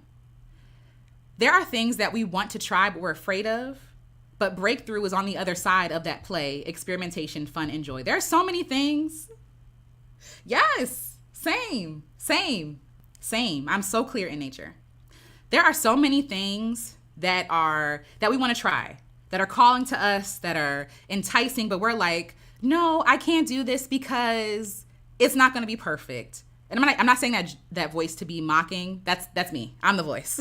Like, no, it's not going to be perfect. People aren't going to get it. I don't know what I'm doing, right? When really that is the reason why we should do it. We should do the thing because we don't know what we're doing. Because how will we ever find out if we do it? If we don't do it? How will we ever find out what we're supposed to do if we never do it? Right? I'm afraid of looking imperfect. Maybe that's the reason why you should do it imperfect, because you need to show yourself that it's possible, that you're allowed to be imperfect. You're allowed to not know what you're doing. Shout out to Alecia on her video. Oh man. Women asking for permission, I believe. I apologize. I can't think of the name of the video right now, but yes. Everything in there, yes. Like, you're allowed to be bad at something. You're allowed to not be good. You're allowed to not know what you're doing. You're allowed to change your mind. You're allowed to quit. You're allowed to pivot. You're allowed to be human. We feel like we have to have all the answers. And we don't. But we're never going to get them, the answers that are for us, right? If we don't try. And I know that we're afraid of failing, but let me tell you something. We need to reframe our mindset around failure. Failure is not the end all be all. It is not an indictment. It is not a judgment. Failure is an opportunity to learn. Just like, again, going back to being a scientist. Oh, I thought that would work, but it didn't. Does that mean that I'm a failure? My life is over. I suck. No, it means you tried something and it didn't work out the way you wanted to. And that's okay. It means nothing about your value because you're inherently valuable. Speak. I was just about to say this. I was like, how can I say this without you two picking up on my words? But yes, all they do is fail upwards their whole lives. 45. A long list of failures and other things like exploitation and stuff like that, right? Like, but a long line of failures. And he's heralded as like this very successful businessman. Where? We're allowed to fail too. And I get it in the past. And because again, we have the mindsets and the lessons from our parents and their parents and their parents. I knew my great grandma. She was born in 1912. I held hands with her. I know her. I've spent time with her. I spent the weekends with her, right? Like going to go visit her in Philly. And so for me, like, I learned to have grace with myself because I am inheriting something that goes even beyond her. Survival, safety. It was not safe in 1912. It was not safe in 1936 when my grandma was born, right? Like, so we got to have grace. We got to have grace with ourselves. Like, it's okay to fail. Listen, I want no problems. Okay. No problems. But yeah, fear of failure is brainwashing. It teaches us that if we don't show up perfectly, we don't get to exist. That's not true. That's not true. Like, what in life is really perfect, right? Even when we talk about trees, we're talking about trees in nature. Go out in nature. There are some trees with like rounded bodies that like look like they're dancing, right? And that brings me to awe and wonder. I could say that's not a perfect tree because it's not straight, right? But it shows the journey this tree took to getting itself together. And because it took this journey, I'm able to enjoy and bask in the beauty of this tree. And it's not perfect, but it is. There's so much beauty in imperfection. You know what I'm saying? Man, I am not afraid to fail. That's awesome, Leslyn. Hi, Leslyn. I am more afraid to be stagnant. Yeah. And these mindsets keep us stuck. And also the thing is, we need to also unlearn being stagnant. There's a lot of pressure on us to evolve and become, right? And so we see being as being stagnant. When being is everything, being is where it starts. Resting is where it starts. Resting is the ground, the foundation for everything. There's nothing wrong. It's not stagnant unless you deem it so. Unless you know you need to be moving and you're not, right? But that's a judgment we give on ourselves. Who said that being still and being quiet and pausing is negative? If you're happy and joyous, you don't like, it don't have to be super complicated. You know what I'm trying to say? We put a lot of judgments on ourselves that we don't have to. We are human beings, not human doings. Yes. And so we feel guilty when we rest. We feel guilty when we take a break. We feel guilty when like we're not, moving. I talked about this before. It took me 9 years to get my college degree. 9 years. Yes. I think 9 years. Yes. It took me 9 years to get my college degree. And at first I was like, I'm behind. This don't even count. This is why I'm probably going to have another graduation party just because I want to. But I'm behind. This is not enough. Blah, blah, blah. I'm not really successful. All these different things, right? And it's like, girl, but did you get the degree? Yes. So who cares? Who is giving me that judgment? Other people might be giving it to me, but I can reject it. I can say, no, thank you. I'm going to celebrate myself anyway. And even if I didn't even complete that degree, I still celebrate myself for trying and realizing this is not for me. We can win either way. It's our own judgment that oftentimes gets in our own way, if that makes sense. You're allowed to be. You're allowed to be. I know, me too. Because I'd be like, oh, I want to go to their channel, but it's like, block this person or something. Or flag. But yes, I agree. But yes, redefine being stagnant. Maybe you're not stagnant. Maybe you're exactly where you're supposed to be right now. Who are you comparing yourself to be stagnant? Like, we're all running our own races. How are we determining that we're behind? Who are we behind? What are we behind? Life is happening right now. We are exactly where we're supposed to be. Right? So anyway, take a sip. I promise y'all, we're almost done and we're going to get to playing. I promise. Okay. Okay, yes.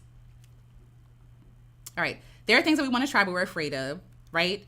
So we need to set ourselves free from rigidity, and allow ourselves to love ourselves, to see ourselves and care for ourselves, even in progress. Yes. Hi, QB. I hate the word supposed to. Yes. In this. Says who? Says who? Just like with play. Who said that play is for children? Who said that play is frivolous, that fun is dessert? Who said that? And why do we have to believe it? Right? Let's see. Oh, hi, easier said with Meg. Alecia, now you are the same age with a degree as everybody the same age as you with one. Exactly. It's crazy the parameters we put on ourselves to determine what is success and what isn't. It's crazy. I did what I wanted to do. It took me longer than other people, and that's okay. Hi, y'all. So, hi, KS. So KS is asking about the book that I am releasing. I'm very excited because the audiobook just got submitted to Amazon for Audible. I'm really excited. This was a project that me, my mom, and my husband collaborated on. My mother is actually reading the introduction for the book, so I'm very excited about that. And she also got to try out her thing. She wants to be a voiceover actress. And she got to try. So that's exciting to me. And I voiced the rest of the book. So the book is going to be an ebook, right? So right now it's just available in print. But again, you can get on the wait list. And when that book, the audiobook, the merch, and all the other stuff is available, I will send it straight to y'all, like the link to purchase and all that stuff. Okay? So I hope that's helpful. But yes. And I'll put the links also in the chat in a second. But I think Clary see it already. But yes, so I'll do it again. But yeah, I'm excited. I beat myself up being beat myself up for being a 5th year senior, looking around, no one cared. It was in my head. Yes, but also like you didn't get that programming from yourself. That was taught, right? So you have to have grace with yourself. Like even beating yourself up for beating yourself up. It's like, no, you were taught that if you didn't graduate in 4 years, you weren't successful. It's not enough. You know what I'm trying to say? So yeah. Okay. Yay. Let's see. Just saying 7 + 2 is 9. Yes. This is a beautiful example. It all adds up to 9. As long as you get to 9, that's what's important. Navigate your own course and determine your own needs internally for an easy life. I love that. Thank you so much for sharing that. Just saying. That's awesome. That's beautiful. That's beautiful. Okay. All right. Let's see. Ooh, hi, Rashada. Welcome. As a single mom, playing as an adult can be so exhausting and gives me limited patience for adults who get to play more. What to do with that? You may honestly just need more time with yourself. Playing as an adult can be so exhausting and give me limited patience for adults because play can be rest. Play can be you unplugging from everybody else. It doesn't have to look like what other people are saying it looks like. So if you determine that you need rest. Don't do nothing. Take a nap. You know what I mean? Do what you need to do. There are no rules. Oh, thank you. And here's a link. Here's a link to the wait list. Yay. Okay. All right. Okay, we put so much pressure on ourselves to be correct, right? What is the right way to be? What is the right way to be, to exist as a Black woman? What does that look like? What is the right way to exist in my body? I'm reading The Body is Not an Apology, and that book is beautiful because it's like, yeah, what is the right way to be in a body? You know what I'm saying? Like, what does that mean? We're taught to be right and not to be real. We're taught to be right and not be real. Right? Excuse me. Okay. Play helps you to learn new things in pleasurable ways. The best way for children to learn things is through play. And we're the same way. We're the same way. They learn, kids and scientists learn new things all the time through play and experimentation. Right? So let's see. Another benefit is revitalized joy and being less hard on yourself, unlearning shame and perfectionism, reconnecting with your inner child. So like I said, you don't need the excuse of an inner child to give yourself permission to play. I'm here to tell you, you can try to heal your inner child, but you can also just play because you want to. You're human. You deserve softness and play. And as we grow older, we're taught that play creativity is to be left behind, to get in line, to not ask questions, to not challenge, right? To not be like, why are we doing this? I don't want to fraction myself off and make it make sense to other people. I am not here to be consumed. I am not here to be palatable to other people. I'm not here to dim my light. I am here to be me, to take up space, right? And so as we grow older, again, we're taught that it's frivolous, but really it's necessary. It is still me asking permission. When I say like, oh yeah, this is for my inner child, it's still actually me saying, can I play with this because it's my inner child? It's not me. It's my inner child. No, it's you. You want to play. Yes. You want to blow bubbles? Do that. You want to go play tag? Go do that. You want to play dress up? Do it. Do it. But I understand it. But you only need your own permission. Again, your inner child is only who you are, is who you really are. Your inner child is who you really are. You know, taking off the armor of who people think that we should be, who we think we have to be loved and seen, who we have to be protected, right? You know, and I understand why if you're not in a safe space where you feel like you're being loved and cherished for all of you, for all of who you are, I can see why you want to be like, no, don't look at me. Don't do this, right? Your inner child is who you were when you felt safe, before the world taught you who you had to be loved, seen, and valued and cared for. And I honestly believe, myself, this is how God, our creator, wants us to live life. Easy. We talk about ease a lot, but what does that look like practically? There goes that word again, right? Being joyful, following your joy, following your intuition, playing, being childlike, being light, open, expectant of great things, right? God made it so simple and we be complicating everything. Humans complicate everything. In nature, go out to nature. Nature is simple, but it's beautiful and it's complex. And we can learn a lot from nature. All nature does is, I was sitting looking at a flower and looking at trees, especially during the spring. During the spring, like I don't know. I think I've developed allergies or something. It's weird. It's getting weird. But anyway, so thank you so much, Clarice. I appreciate you. That's a link for the waitlist for the book.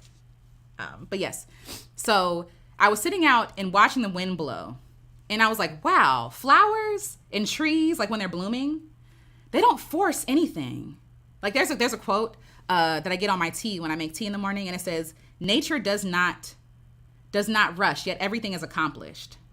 And it's true. Nature does not rush, yet everything is accomplished. When I look at the trees blooming and the flowers blossoming, all they do is bloom. They don't compare themselves. They take up space, right? They sit there and they're like, I'm amazing.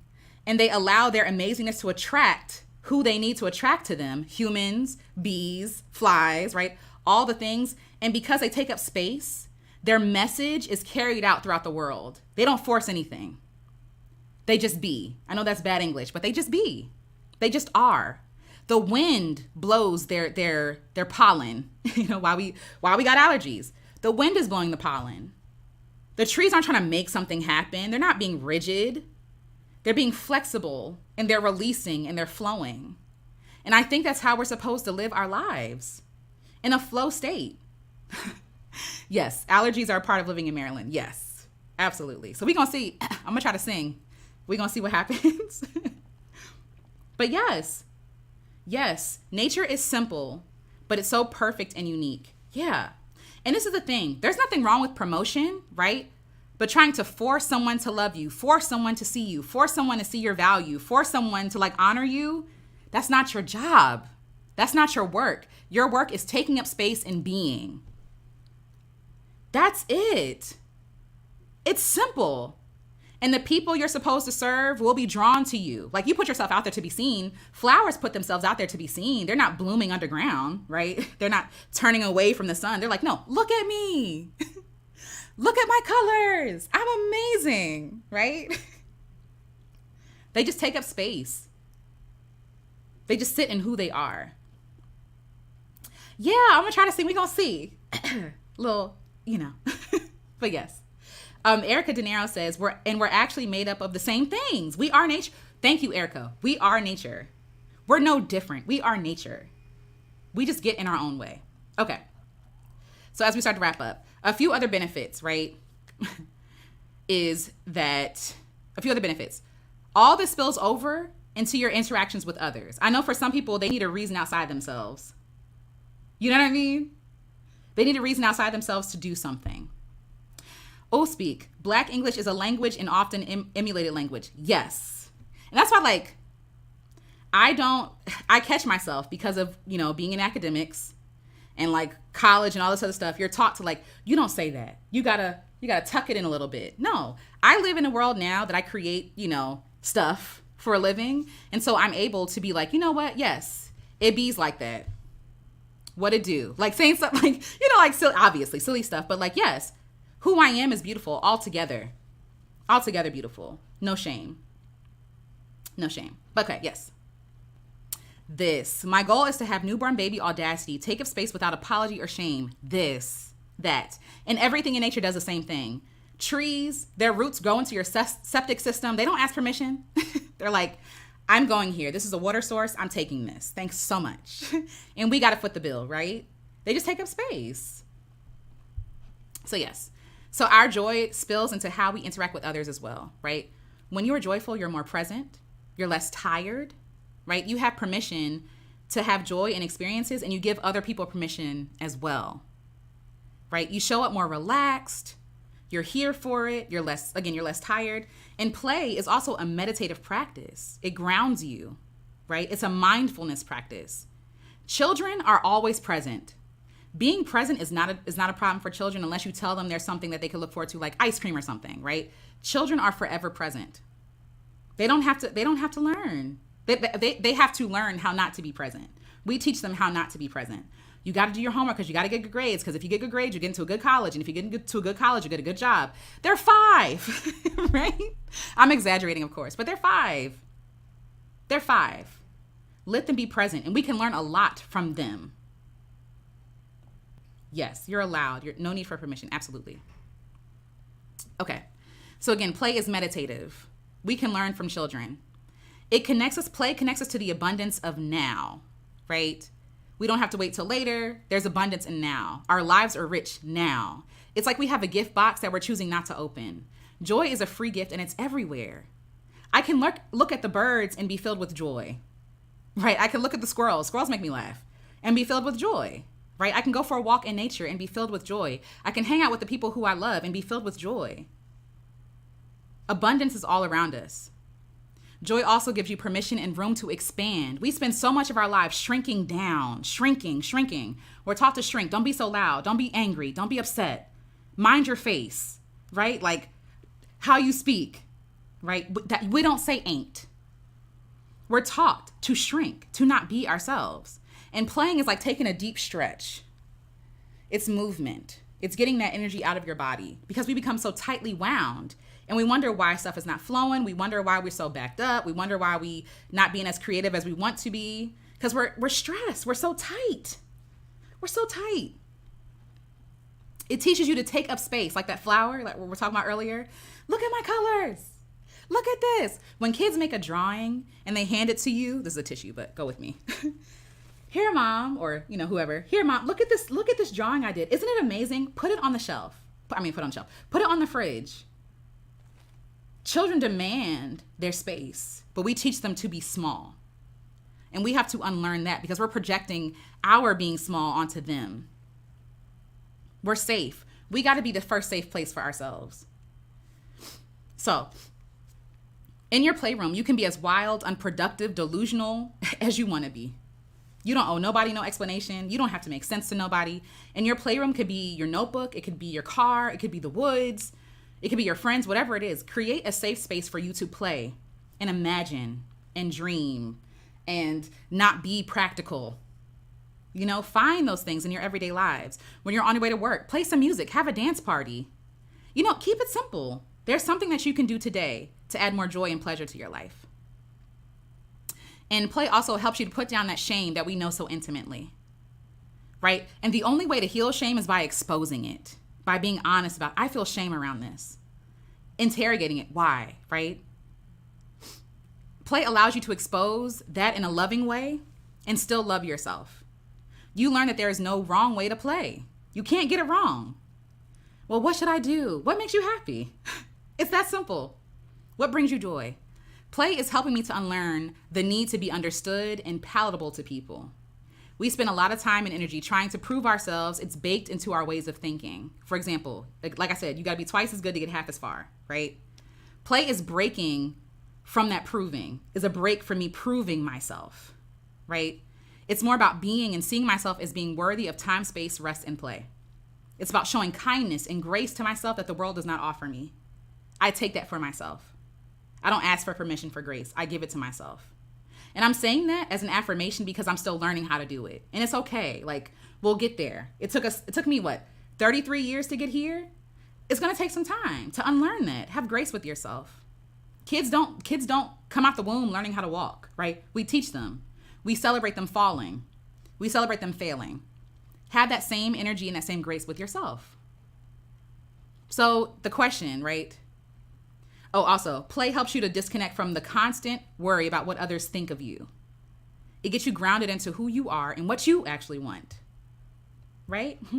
So how do we play? Rest. First, we rest. Rest is foundational to everything. My friend Kimberly Jones, she's a singer. Williams, I apologize. She's a singer, and she said that rest is foundational to everything. And I 100% agree. When I'm creating a song, which I will in a second, it starts with rest, silence, quiet, calm, creating room for contemplation, creating room to think about something and for an idea to pop up. We got to create that space, that margin for new ideas to come, right? Rest creates the space needed to go play. Because this culture is go, go, go, go, go. It's so loud, it's so noisy. Rest is a radical act, obviously. And so we take that rest and we start from there. So if you don't have the energy to play, that's okay. Go take a nap. Do nothing. Start there until you become inspired to play. The next step is give yourself permission. Give yourself permission. You're allowed to have fun. You're allowed to make this life fun. You're allowed to play around. You're allowed to live your life through the lens of joy. You're allowed. I didn't get better with the shame I felt around ancestor enslavement until I said it out loud. Yeah. I've gotten a lot of time to think about that. And I'm like, I'm not ashamed of my ancestors. That's nothing I need to be ashamed about, but I love that. I love that. Before there was a word, there was nothing. Yeah. No thing. Yeah, absolutely. Absolutely. Give yourself permission. Again, you're allowed to have fun. You're allowed to play around. You're allowed to not know. You're allowed to make mistakes, fall on your face. You're allowed. The third thing, make a playlist. What are you curious about? What do you desire? What do you want to try? What are some experiences that you want to try? Make a list and check off that list. I'm going to be sharing more of that list on my channel too. Like just having fun. Like, what is something I want to do? I'm going to be sharing the journey that we took from Maryland to California in a car. You know what I mean? Like, that's fun to me. That's fun. Then also make a joy list. A joy list is a little different because it's things that you already know bring you joy, right? So if it's the ice cream or the gelato, if it's walking through Target, it's Target. If it is, sitting in your car. When I used to live in Baltimore for a time, and I would sit in the car and watch videos and eat lunch. And that brought me a lot of pleasure, a lot of joy, So it's a list of things that make your life joyous, that are fun and happy and lighthearted. A list that you can go back to when you feel low, stressed, insecure, or panicked. Okay, so some people use different terms. I don't like the term bucket list because I still plan on living after this. I get it. It's not that deep sometimes, but for me, whatever. So I just make a joy list or a playlist. You know what I mean? So yeah, so it's the same thing.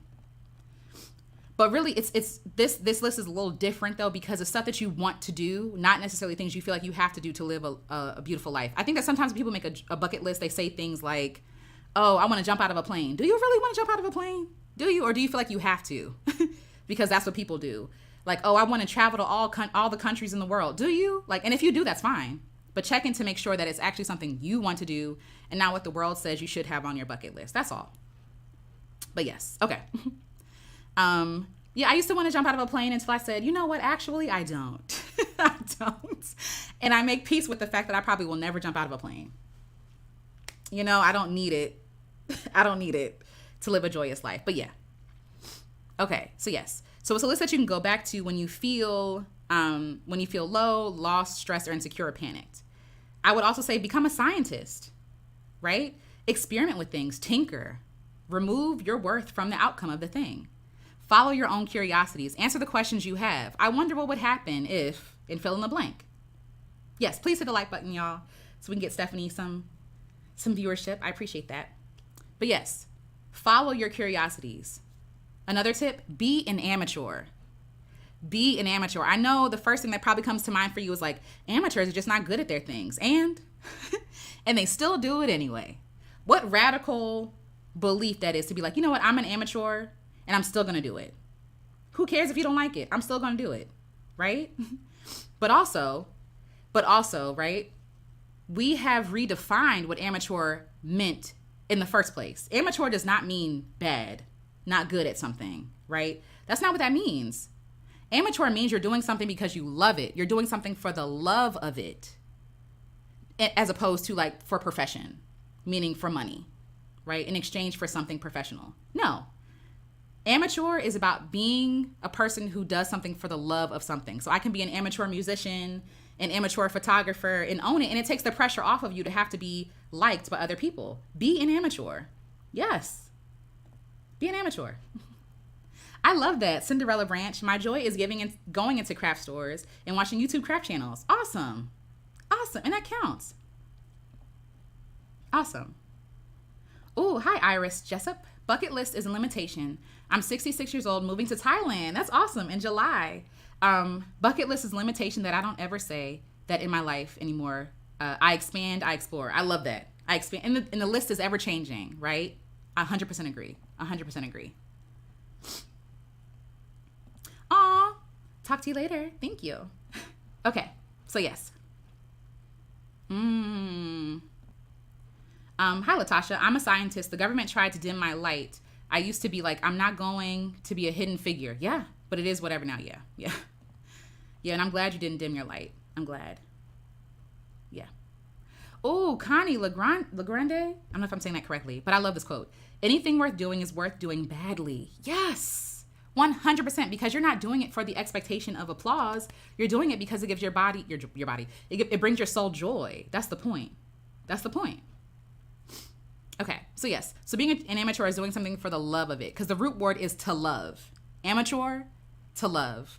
A person who takes part in an activity for pleasure, not as a job. Doing something for the love of it. Own that title. I'm an amateur. And I don't have any plans of becoming professional. You know what I'm saying? And that's that on that. Okay. And the beautiful thing about reclaiming the title of amateur is that capitalism wants us to do everything for profit, for the benefit of something, right? It doesn't want us to see ourselves as holy, sacred beings. It wants us to do something to earn something. For example, and I also feel like if people were amateurs, if people did stuff that they loved, even as a professional, the world would be served in a better way.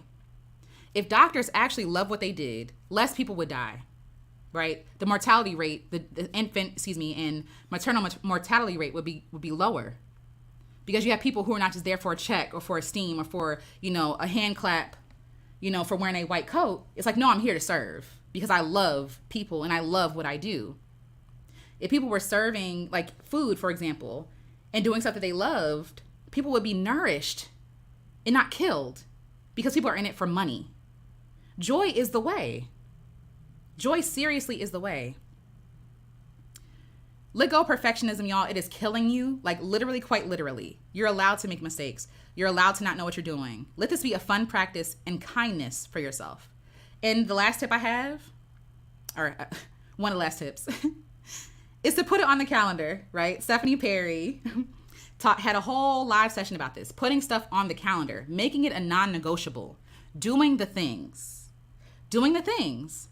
and have recess. Oh my God, Miss Divine, as soon as I said recess, this popped up. Recess is a scheduled priority for kids in elementary school. We should give it the same energy when it comes to our playtime. 100%. 100%. 100%. Okay? So yes, have recess with yourself. You spent 13 years of your childhood competing and contracting, and then more of that in your adulthood, right? It's time that you stretch and have recess. Schedule an hour, 30 minutes, 15 minutes, however long you can to play, right? Have a play date with a group. Hang out with a friend. Invite them. Set them free as well. Go back to your childhood. This is my last tip, right? Go back to your childhood. What was fun as a kid? What did you enjoy doing? Playing dress up? Rolling in the grass? Finger painting? Like painting my fingernails is fun for me. I look up stuff on Pinterest and I paint my fingernails, or I go get them done. And for me, like experimenting with that, adding color, trying stuff, right? Putting on a performance in your living room. All these things sound ridiculous to adults because they're like, I can't do that. Yes, you can. I'm going to make a video soon on my channel. I'm going to have a cooking show. I'm not a cook, okay? But I've always wanted to have a cooking show. I played pretend having a cooking show. So why not do it? Why not? Who cares? There may be some pushback from yourself or other people because they say it's silly or you're afraid of looking ridiculous. But make room for doing something you're not good at. Show yourself love, kindness, and grace, because you deserve to live a life that feels good, even if it doesn't look good to other people. We're not living our lives to look good to other people. We're living our lives to feel good. To feel good. Or find a child to actually play with. Go find a kid. They will get you grounded real fast. Real fast. And fun is accessible. Look for the fun in everyday things. Ask yourself, how can I make this more fun? Who can I play with? How can I play? How can I play with this? What new thing can I try? Look up experiments, things you want to try. Like, I love blowing bubbles. I love, again, walking in nature. I love doing stuff that doesn't make any sense. Exercise in a way that you love. Do things that you have to do in a way that makes sense to you. Love this. Riding bikes. Love that. It's exercise without even like knowing you're exercising. That's why I like playing sports, because I'm exercising without knowing that I'm exercising. I trick myself into thinking that, I'm actually exercising, This is my closing thoughts. Play, fun, leisure, joy, creativity is a radical act. Living your life from joy is a bold choice. We are privileged where we are now in a way that our ancestors were not. Our ancestors did not have much time to play, but they still tried. The culture we have, the music we have, and even some of the vices that we have come out of playing or not. We've been taught and told that play has to be earned. But in capitalism, when is that? You have to be radical about pursuing that yourself, because they're not going to hand it to you. They're not going to, even when you've reached that level of whatever they say, they're going to set the bar even higher. There's always more to do. When I overworked at my jobs, they didn't reward me with rest. They rewarded me with more work. You have to be radical about that thing for yourself. And what I really believe, so I set a note for myself about like reaching the level that they set. Meanwhile, white folks are making large livings from playing without a thought. Playing, creating stuff that doesn't need to be created, oppressive systems, right? Doing stuff that doesn't make sense, and they're allowed to do that. And white folks and others are making money from misery. And I think that's the worst way to make a living, by stealing life, vitality, joy from other people. And so if you want to do something that's joyful, why not? Why not? And what I also believe is that if they have your imagination, if they have your play, your creativity, they have you. If these people have your imagination, your play, your creativity, they have you. They want you to give up fun so you can be led, taken advantage of, and exploited. If you can't imagine a different path for yourself, they have you. You're stuck. You're stuck. They tried to take our ancestors' imagination and hope, and it didn't work. It didn't work. Don't forfeit your life for these systems of enslavement. Seriously. And who gets to decide? You do. Who gets to decide what's valuable? You do. Who gets to decide what success is? You do. Who gets to decide to rest and play and have fun and enjoy yourself? You do. Who says that play can't be a part of your creation process or your work? Who says that having a dance party before a Zoom meeting can't be a part of your preparation work for your work? Who says that? Why not? You get to make your own rules in your own life. I spend a lot of time in nature because nature heals me, it calms me, and it teaches me. It teaches me. And I hear God clearly in nature. The stuff I share on my channel comes from resting, comes from play, comes from space. Don't die before you live. As children, we hardly know shame. We're taught it, and then it sticks with us like an abusive friend, right? We're taught to care more about what other people think of us than how you actually think about yourself. You spend so much time betraying yourself for the consumption of others, and you're not here to be consumed. You're here to be loved and appreciated. You're here to be cherished. You're here to be seen. You're here to live and live fully and live in joy. So I'm going to grab my notebook real quick. Excuse me, friends.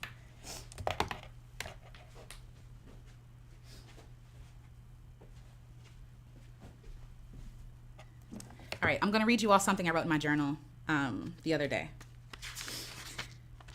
I said, play for Black women is an act of faith, an act of trust. Trusting that the world is safe enough to laugh. Trusting that you are not the foundation on which the earth rests. That the world won't fall apart if you rest. And even if it does, it's not your fault. It's not on you. Play is an act of surrender, of yielding.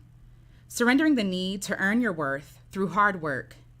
Accepting that you are enough, that you are worthy. That your joy is far more important than money, toil, labor, acceptance, and other people's comfort. Play reconnects you to the child we had to leave behind, the child we had to protect, the child who was not safe. We become a safe place, a safe home for her. Play teaches us to be grateful in every moment, for everything, to see beauty and value in all the magic around us. Play is an act of worship, using the gifts and acknowledging the creators, the creations of our Creator. Play is not dessert. Play is a matter of life and death. Play heals the wounded soul, and mends the body and frees the spirit. I'm gonna say that again. Play heals the wounded soul, mends the body, and frees the spirit. Play gives life, gives wisdom, gives courage. Play is communion. Play is the closest to God we'll ever get. Play is the closest we'll ever get to touching God. All right. Yay. So that's my notes, y'all. It went longer than I thought it was gonna go, but we can still make a song. Y'all wanna make a song? I hope that you all have your little, if you have been creating, please share what you have been creating. And I'm gonna create in real time. And like I said earlier, I was nervous. I'm not nervous anymore because y'all are amazing. Y'all are always so kind and generous. But even if I was nervous, I think this is still a This is still a practice to do even in nervousness, because it's teaching me that it's okay if I make mistakes. It's okay. It's okay if I'm flat. It's okay if I'm sharp. It's okay if the words don't matter, right? If the words don't make sense. Because a lot of times in my music, I go with the feel. Like, it don't be making sense at first. And I love that. Okay, so give me 1 second, y'all. I'm going to plug in my machine and change the audio. Yeah, I'm glad. Oh, thank you, Angela. Thank you so much. I think I saw somebody else. My turn. Thank you, my turn. I appreciate y'all. Thank you. But I hope that you all got something from this conversation. I hope you feel more empowered to seek joy and play and fun, right? And to know that, like, it's a necessity. It's not dessert. Like, it is the way. It is the way. Very true. It's your creation. Who's gonna know that part? Who's gonna know? How will they know? That meme? Yes, yes. Oh, thank you. I appreciate that. Thank y'all so much. Okay, let me set up my thingy real quick. Setting.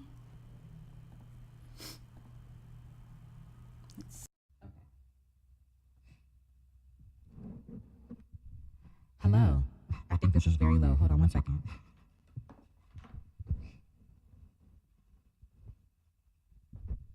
Hello. Okay, yeah. Okay, sorry. My voice was very deep. All right, so we are going to play around and see what happens. So the reason why is the reverb on? Anyway, the reason why I love looping is because it's like painting. It's like finger painting, where every note is like another brush of color. And so what I do is I start with silence, I sit for a second, and try to I ask God to give me a melody, and then from that melody, I build something else, right? So, oh yes, thank you, Mocha Moselle.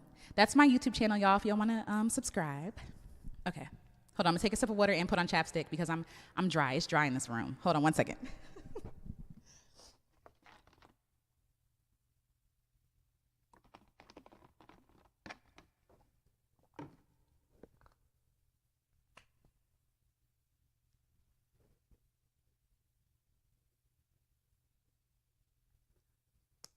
All right. Okay, I feel naked without chapstick, so there we go. Okay, so I start with a beat, and I pause for a second, and I let a melody come, and I just go from there. So you'll see, it's a lot of play, it doesn't make sense, and we're gonna go with it. It's like chaotic in the best way. All right, here we go.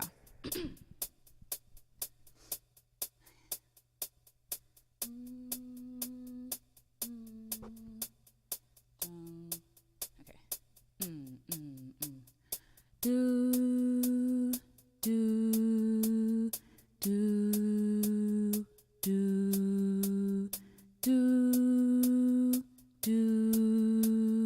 do, do. All right, so that's where I'm gonna start. All right, so here we go. So y'all play too. I hope that you're playing wherever you are. All right.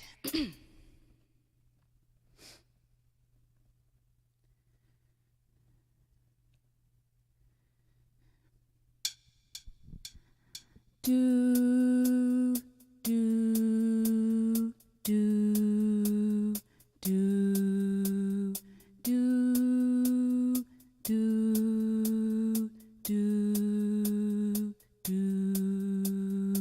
do,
Thank y'all so much.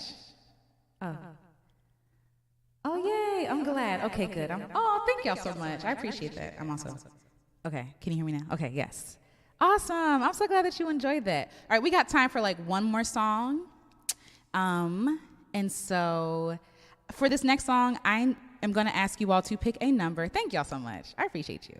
I was a little nervous. I don't know if y'all could hear it in my voice. I was like, I can't breathe, the anxiety. But I feel, again, on the other side right now, I feel better. I feel lighter.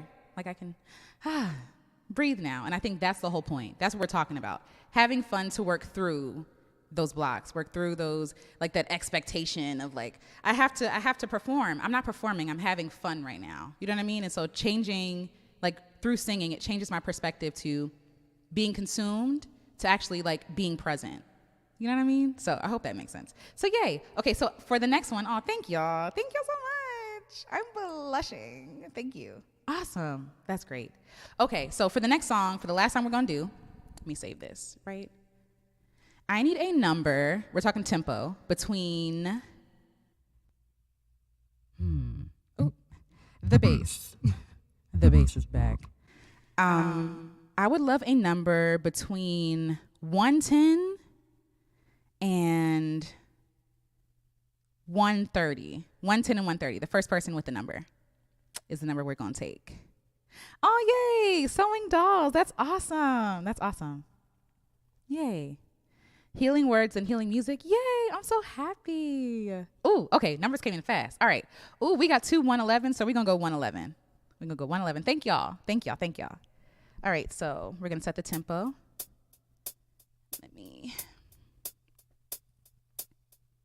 So this is 90. So 111 is,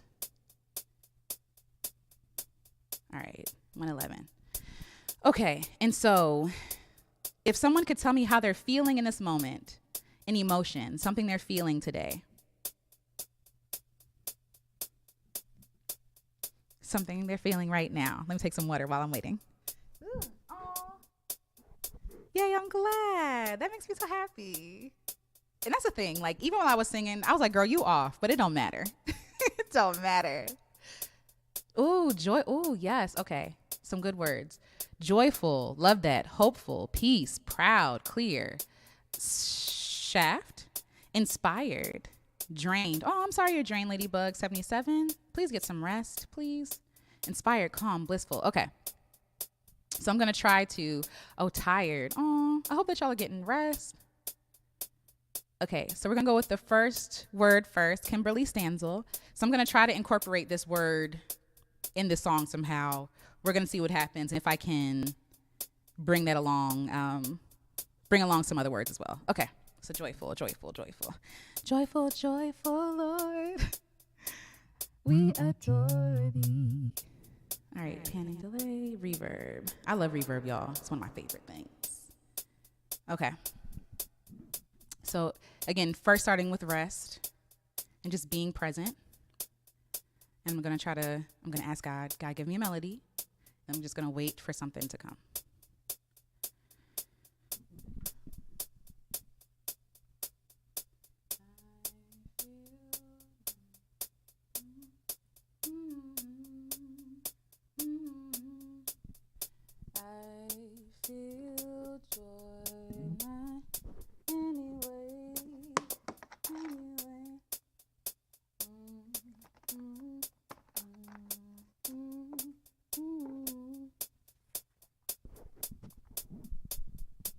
All right, I think I got one. Here we go. I feel joyful anyway, anyway. I feel joyful anyway, anyway. All right, let's see. Let's see where we go. I feel joyful anyway, anyway. I feel joyful anyway, anyway.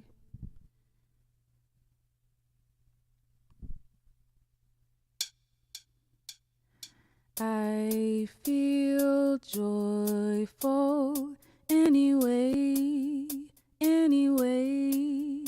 I feel joyful anyway, anyway. I feel joyful anyway. Anyway, I feel joyful anyway. Anyway, I feel joyful anyway. Anyway, I feel joyful anyway. Anyway, I feel joyful anyway. Anyway, I feel joyful anyway. Anyway, let's try it. I feel joyful anyway. Anyway, I feel joyful anyway. Anyway, I feel joyful anyway. Anyway, anyway, anyway, joyful anyway. Anyway, whatever. I feel joyful anyway. Anyway, I feel joyful anyway. Anyway, I feel joyful anyway. Anyway, I feel joyful anyway. Anyway, I feel joyful anyway. Anyway, I feel joyful anyway.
I've got love.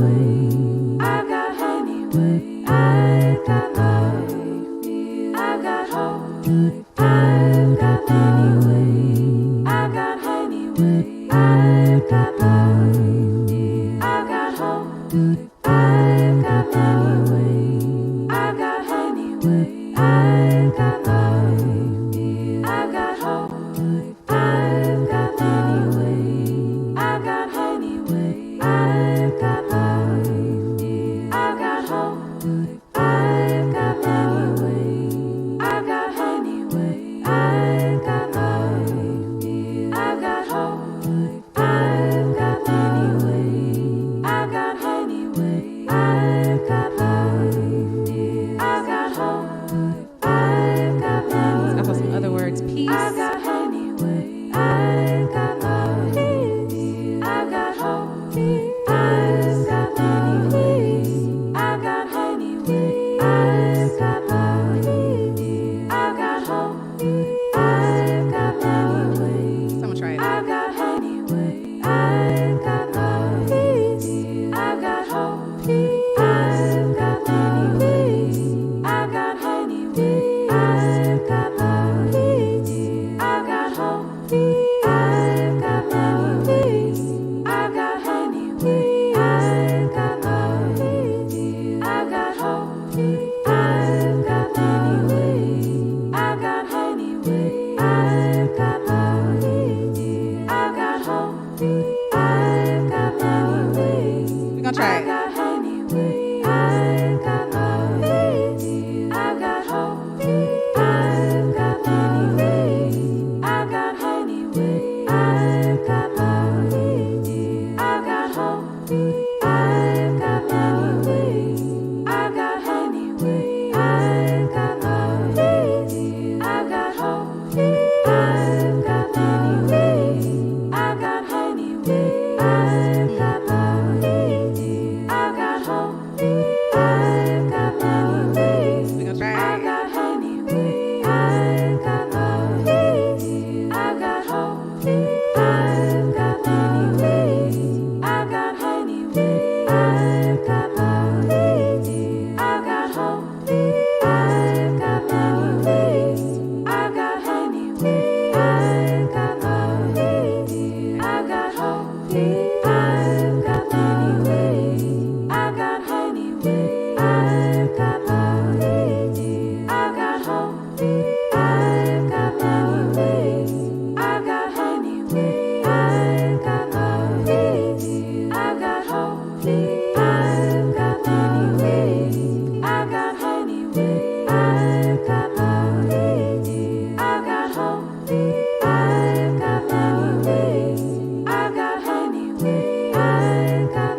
We did it, y'all. This filter. We did it. All right. Oh no, not the block user, not Tinder chat. Yay! But I hope that you all enjoyed it. I hope that you all enjoyed this music making session. And you know, the beautiful thing is, especially like about this loop station and about anything that you're doing, you're allowed to make mistakes. You're allowed to mess up and try again. Like, you're allowed. I messed up a lot of times during this thing, but for sake of time and getting over perfectionism, I said, whatever, we're going to keep it in there. It's fine. Right. And so again, a lot of us, we got to put down the perfectionism. We're allowed. We're allowed. We're allowed. We're allowed. Oh, yay. Thank y'all so much. Thank you. Yes, singing will set you free, for real. Singing is medicine. It really is. Thank you. Thank you, Tamika. Thank all of y'all. Thank you all for being here. Thank you for creating the space with me, for communing with me. Thank you all so much for the super chats. I feel like I missed a lot. I'm so sorry. Thank you. Thank you. Thank you, Just Saying. Thank you, the Tiffany Marie. Ooh, thank you, Hyacinth Bennett. I love that. Hyacinth. I love that. Thank you, ADHD Cutie on single mom duty. Thank you, ACUS Engineer. Thank y'all so much. And thank you for being so kind with me. Thank you, Leah. Thank you. Or Leah. Thank you so much, LJ Hill 30. Thank you. And thank you, Kimberly Annabelle. I appreciate y'all. Thank you, Tamika. Thank you, Erica Denera TV. Thank you. I hope that I got everybody. Oh, thank you, Sing a Song of Hope. I love that. I love that. Okay. Yay. Did I get everybody? If I miss you, please forgive me. Again, how they say in a church, charge it to my mind, not my heart. I really appreciate all of you. Thank you for co-creating the space with you. Thank you, Kiva. Thank you. Thank you, Her Journey to Freedom. I appreciate y'all. Yes. How can we purchase on Loop? Okay. So I'm going to redo it and re-put it out there for y'all. But in the meantime, you all can sign up for my newsletter. If I can find the link. Yes. So my newsletter, if you want to sign up at this link, you actually get some free downloads of music that I've made. Okay, here we go. Yes. So you can get the free music, because I am working on some projects, some musical projects coming up. And so that's the link if you want to sign up. Excuse me, y'all. Allergies and stuff. But either way, if you want to sign up there, you'll get you'll get a few of my songs. So yay. Thank you. So I appreciate you all so much. Oh yay, I'm so glad. Thank you, Kay. You know what? I was nervous, but I charged myself up. I'm like, we gonna do this. We doing it, you know? And I'm glad that I did. And I'm glad that I got to spend time with you guys. And hopefully you all are taking it easy, giving yourself permission to play, to make mistakes, to not be who the world wants you to be, but to be who you are. To be who you are, to take up space, right? To do things the easy way, the joyous way, the less complicated way, right? To make life easier for yourself. Stephanie, always talks about ease. Stephanie, Adelia, Rashida, everybody, everyone here, everyone connected to this. We're all trying to embrace more ease, and play is a way that we can embrace more ease. Embrace more ease. Yes. Embrace, whatever. So yeah. I'm glad. Well, I hope that you all have a wonderful weekend. Have a wonderful Saturday. Play. Have some fun. Hang out with a kid. Get out of your perfectionist mind. And thank you for having me. Thank you to Stephanie for allowing me to be here. Y'all, please like the video. Please share with someone who might need to come, and relax a little bit. And keep supporting. And again, I'm grateful for this community because I'm learning so much. We have so many experiences. Every guest that comes here, Stephanie coming here, again, all the people I talked about, even people that are in this chat.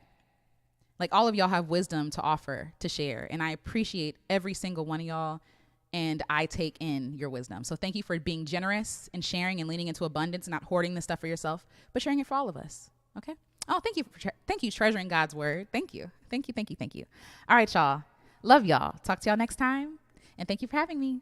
Bye. Oh, wait, okay. I guess I should say, yes, if you want to follow me on my channel, you can. If you want to sign up for free music, you can. And if you want to sign up for my book, the grand release, you can also purchase the book too if you want by yourself. But I'm going to have I'm going to do something to celebrate. So that's the wait list. And again, all right, for real this time, thank you so much. Oh, yay. Stephanie says, thank you so much, Alecia, for hosting this play date. I'm in the van right now with friends on our way to play. Yay! Yay. Awesome. That sounds exciting. Awesome. Okay. Awesome. All right. Thank you. Thank you, Stephanie. I appreciate you. I really appreciate all the work you do. So I appreciate y'all. And again, for real this time, I will talk to you all later. Bye. See you around the internet. Yay.